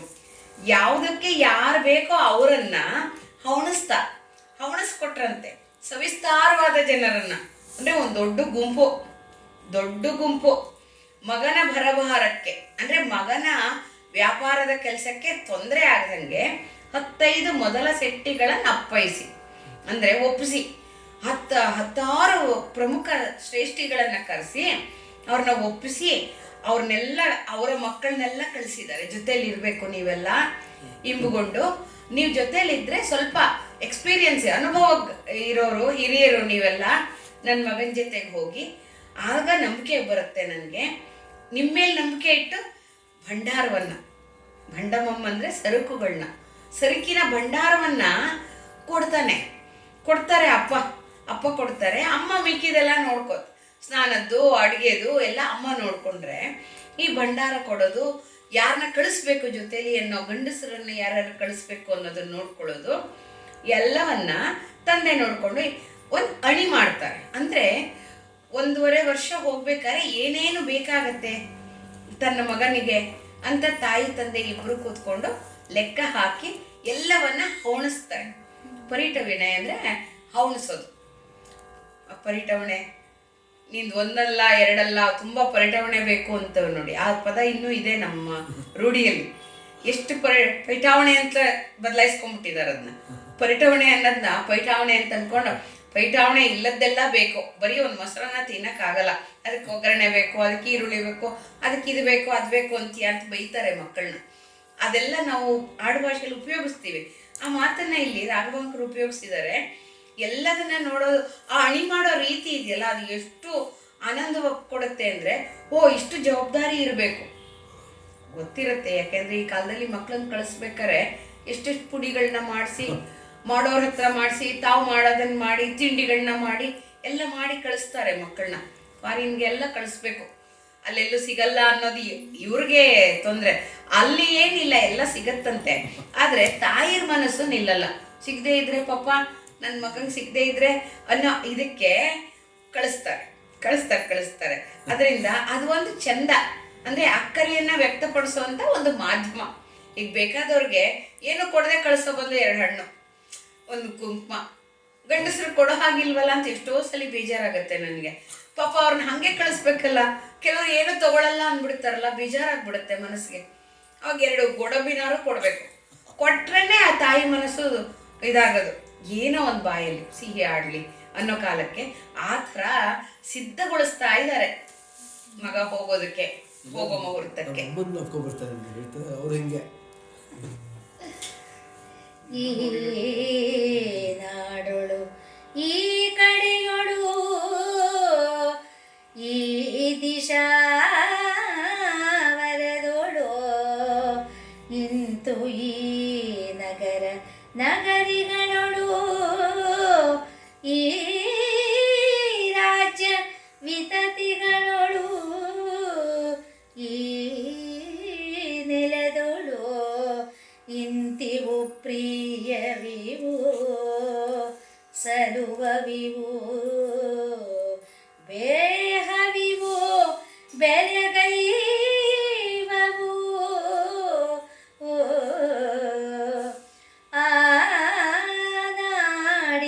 ಇಕ್ಕುವವು ಎಂದೆರೆದು ಸಂಭರಿಸಿ ನಾನಾ ವಿಧದ ಅನೇಕ ಸಕಲ ವಸ್ತುಗಳ ರತ್ನಾನೀಕ ಮೊದಲಾದ ಅನರ್ಘ್ಯ ಭಂಡವನು ಪರುಟವಿಸಿದರು ಹರುಷದಿಂದ. ಅವನಿಗೆ ಅಣಿ ಮಾಡಿ ಕೊಡ್ತಾ ಇರೋ ಅಂಥದ್ದಲ್ಲಿ ದುಃಖ ಮರೆಯಾಗಿ ಹರ್ಷ ಬಂತು. ಅಪ್ಪ ನಾವು ಸುಮ್ಮನೆ ಕಳಿಸ್ತಿಲ್ಲಪ್ಪ, ಎಲ್ಲಾನು ಸಿದ್ಧ ಮಾಡ್ತಾ ಇದ್ದೀವಿ ಅನ್ನೋ ರೀತಿಯಲ್ಲಿ ತಂದೆ ಎಷ್ಟು ಜಾಗ್ರಫಿಕಲ್ ನಾಲೆಡ್ಜ್ ಇತ್ತು ಅಂತ ಗೊತ್ತಾಗತ್ತೆ ನಮಗೆ. ವ್ಯಾಪಾರಸ್ಥರಿಗೆ, ಪಾರದತ್ತರಿಗೆ ಈ ನಾಡು ಈ ಕಡೆ ಇದೆ, ಆ ಕಡೆ ದಿಶಾವರದಲ್ಲಿದೆ, ಆ ಕಡೆ ಇದೆ, ಈ ನಗರ ಹೀಗಿದೆ, ಆ ನಗರ ಹೀಗಿದೆ, ರಾಜ್ಯಗಳ ಗುಂಪುಗಳಲ್ಲಿ ಈ ನೆಲದಲ್ಲಿ ಇದು ಬೆಳೆಯುತ್ತೆ, ಇದು ಸಿಕ್ಕತ್ತೆ, ಇದು ಈ ಥರ ಇರುತ್ತೆ, ಇವು ಪ್ರಿಯವಾಗಿರುತ್ತೆ, ಸಲ್ಲತ್ತೆ. ನೀವು ಹೋದ್ರೆ ಅಲ್ಲಿ ಉಳ್ಕೋಬೋದು, ಬಟ್ ಇಲ್ಲಿ ಉಳ್ಕೋಬೇಡ, ಇಲ್ಲಿ ಬರೀ ವ್ಯಾಪಾರ ಮಾಡು ಸಾಕು, ಅಲ್ಲಿ ಉಳ್ಕೊಳ್ಳೋಕ್ಕೆ ಅಲ್ಲಿ ಜನ ಸರಿಯಾಗಿಲ್ಲ, ಇದು ಬೇಡ ಅದು ಬೇಕು ಅನ್ನೋದೆಲ್ಲವನ್ನ ಹೇಳಿ, ಮತ್ತೆ ಈ ರಾಜ್ಯಗಳಲ್ಲಿ ಬೆಲೆ ಸಿಗತ್ತೆ, ಅಲ್ಲಿ ಶ್ರೀಮಂತರಿದ್ದಾರೆ, ಎಲ್ಲಿ ಗ್ರಾಹಕರಿರ್ತಾರೋ ಅಲ್ಲಿ ವ್ಯಾಪಾರ ಆಗತ್ತೆ ಅದನ್ನು ಹೇಳ್ತಾರೆ. ಅಥವಾ ಎಲ್ಲಿ ಪಂಡಿತರಿರ್ತಾರೋ, ರತ್ನಪಡಿ ವ್ಯಾಪಾರಿಗಳು, ರತ್ನಾಭರಣ ಮಾಡುವವರು ಇರ್ತಾರೋ ಅವರಿಗೆ ರತ್ನಗಳ ಬೆಲೆ ಗೊತ್ತಿರುತ್ತೆ, ಬದನೆಕಾಯಿ ಮಾರೋರಿಗೆ ಗೊತ್ತಿರುತ್ತೆ, ವಜ್ರದ ಇದು ಬೆಲೆ ಬದನೆಕಾಯಿ ವ್ಯಾಪಾರಿ ಗೊತ್ತಿರಲ್ಲ, ಚಿನ್ನ ಮಾಡೋರಿಗೆ ಗೊತ್ತಿರುತ್ತೆ. ಹಾಗೆ ಈ ನಾಡಿಗೆ ಇಕ್ಕು, ಈ ನಾಡಿಗೆ ಈ ಬಾಕ್ಸ್ ಓಪನ್ ಮಾಡು, ಯಾಕೆಂದರೆ ಆ ನಾಡಲ್ಲಿ ಇದಕ್ಕೆ ಗ್ರಾಹಕರಿದ್ದಾರೆ ಎಲ್ಲ ಗೊತ್ತಿರುತ್ತೆ. ಅಲ್ಲಿಂದ ಬಂದವ್ರು ತೊಗೊಂಡು ಹೋಗ್ತಾ ಇದ್ದಿರ್ಬೋದು. ಅದು ನೋಡಿ ಮಧ್ಯವರ್ತಿಗಳ ಕಮಿಷನ್ ತಪ್ಸೋಕ್ಕೋಸ್ಕರ ಈ ಹುಡುಗ ಹೊರಟಿದೆ ಆದಯ್ಯ. ಮರೇ ಹಿಂದೆ ಇರೋದೇನು ಅಂದರೆ ಶಿವನ ಕೆಲಸಕ್ಕೆ ಹೋಗ್ತಾ ಇದ್ದಾರೆ. ಇದನ್ನು ಅರಿದು ಸಂಭರಿಸಿ ಸಾವರಿಸ್ಕೊಂಡು, ಅಂದರೆ ತುಂಬ ಇದು ಮಾಡೋಕ್ಕೆ ಹೋಗಬೇಡ, ನೀನು ಒದ್ದಾಡಬೇಡ, ನಾನಾ ವಿಧದಲ್ಲಿ ಅನೇಕ ವಸ್ತುಗಳನ್ನು, ಅಂದರೆ ಆಯಾ ಪ್ರದೇಶಕ್ಕೆ ಆಗುವಂಥ ಹೆಸರು ಬರೆದು ಆ ರತ್ನಾಭರಣಗಳನ್ನು ಅಲ್ಲಿ ಗ್ರಾಹಕರ ಅಪೇಕ್ಷೆಯ ಮೇರೆಗೆ ಎಲ್ಲವನ್ನ ಅನರ್ಘ್ಯ ರತ್ನ ಭಂಡಾರಗಳನ್ನು, ಮರಕತ, ವಜ್ರಗಳು ಎಲ್ಲವನ್ನ ಪೊರಟವಿಸಿದರು, ಹವಣಿಸಿ ಎಲ್ಲಕ್ಕೂ ಒಂದೊಂದು ಲೇಬಲ್ ಅಂಟಿಸಿ ಪ್ರತಿಯೊಂದು ಮಾಡಿ ಹರ್ಷ ಆಗೋಯ್ತು. ಅಂದರೆ ಎಷ್ಟೊಂದು ಕರ್ತವ್ಯ ಮಾಡ್ತಿದ್ದೀವಲ್ಲ ಅನ್ನೋ ಕರ್ತವ್ಯ ಮುಗಿಸಿದ ಹರ್ಷ ಇರುತ್ತೆ. ಅದನ್ನು ಅವರಿಬ್ಬರು ಪಡ್ತಾ ಇದ್ದಾರೆ. ಮಗಂಗೆ ಬೇಕಾದ್ದೆಲ್ಲ ಕೊಟ್ಟಿದ್ದೀನಪ್ಪ, ಎಲ್ಲ ಕೊಟ್ಟಿದ್ದೀನಿ ಅನ್ನೋ ಸಮಾಧಾನ. ಒಂದಧಿಕ ದಿನದೊಳು ಉತ್ತಮ ಮುಹೂರ್ತದೊಳು ತಾಯ್ ತಂದೆಗಳಿಗೆರಗಿ ತದನುಜ್ಞೆಯಂ ಪಡೆದು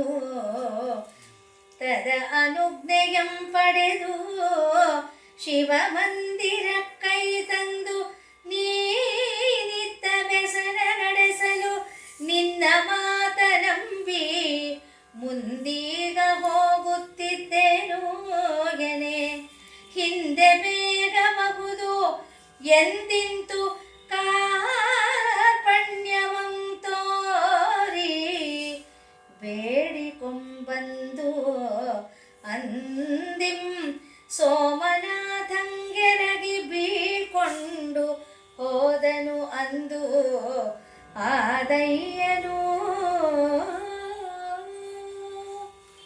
ಒಂದು ಎಲ್ಲವನ್ನ ಸಿದ್ಧ ಮಾಡಿಕೊಂಡ ಮೇಲೆ ಒಂದು ಅಧಿಕ ದಿನದೋಳು, ಅಂದರೆ ಉತ್ತಮವಾದ ದಿನದಲ್ಲೂ ಉತ್ತಮ ಮುಹೂರ್ತದಲ್ಲಿ, ಒಳ್ಳೆಯ ದಿನ ನೋಡಿ ಉತ್ತಮವಾದಂಥ ಮುಹೂರ್ತದಲ್ಲಿ, ಯಾಕೆಂದರೆ ವರ್ತಕ ವೃಂದಕ್ಕೆ ಈ ಪ್ರಜ್ಞೆ ತುಂಬ ಇರುತ್ತೆ, ಇಂಥ ದಿನ ಇಂಥ ಇದು ಅನ್ನೋಕ್ಕೆ. ಏಕೆಂದರೆ ಅವ್ರಿಗೆ ವ್ಯಾಪಾರದ ಆಗು ಹೋಗುಗಳ ಬಗ್ಗೆ ಬಹಳ ಚಿಂತೆ ಇರುತ್ತೆ.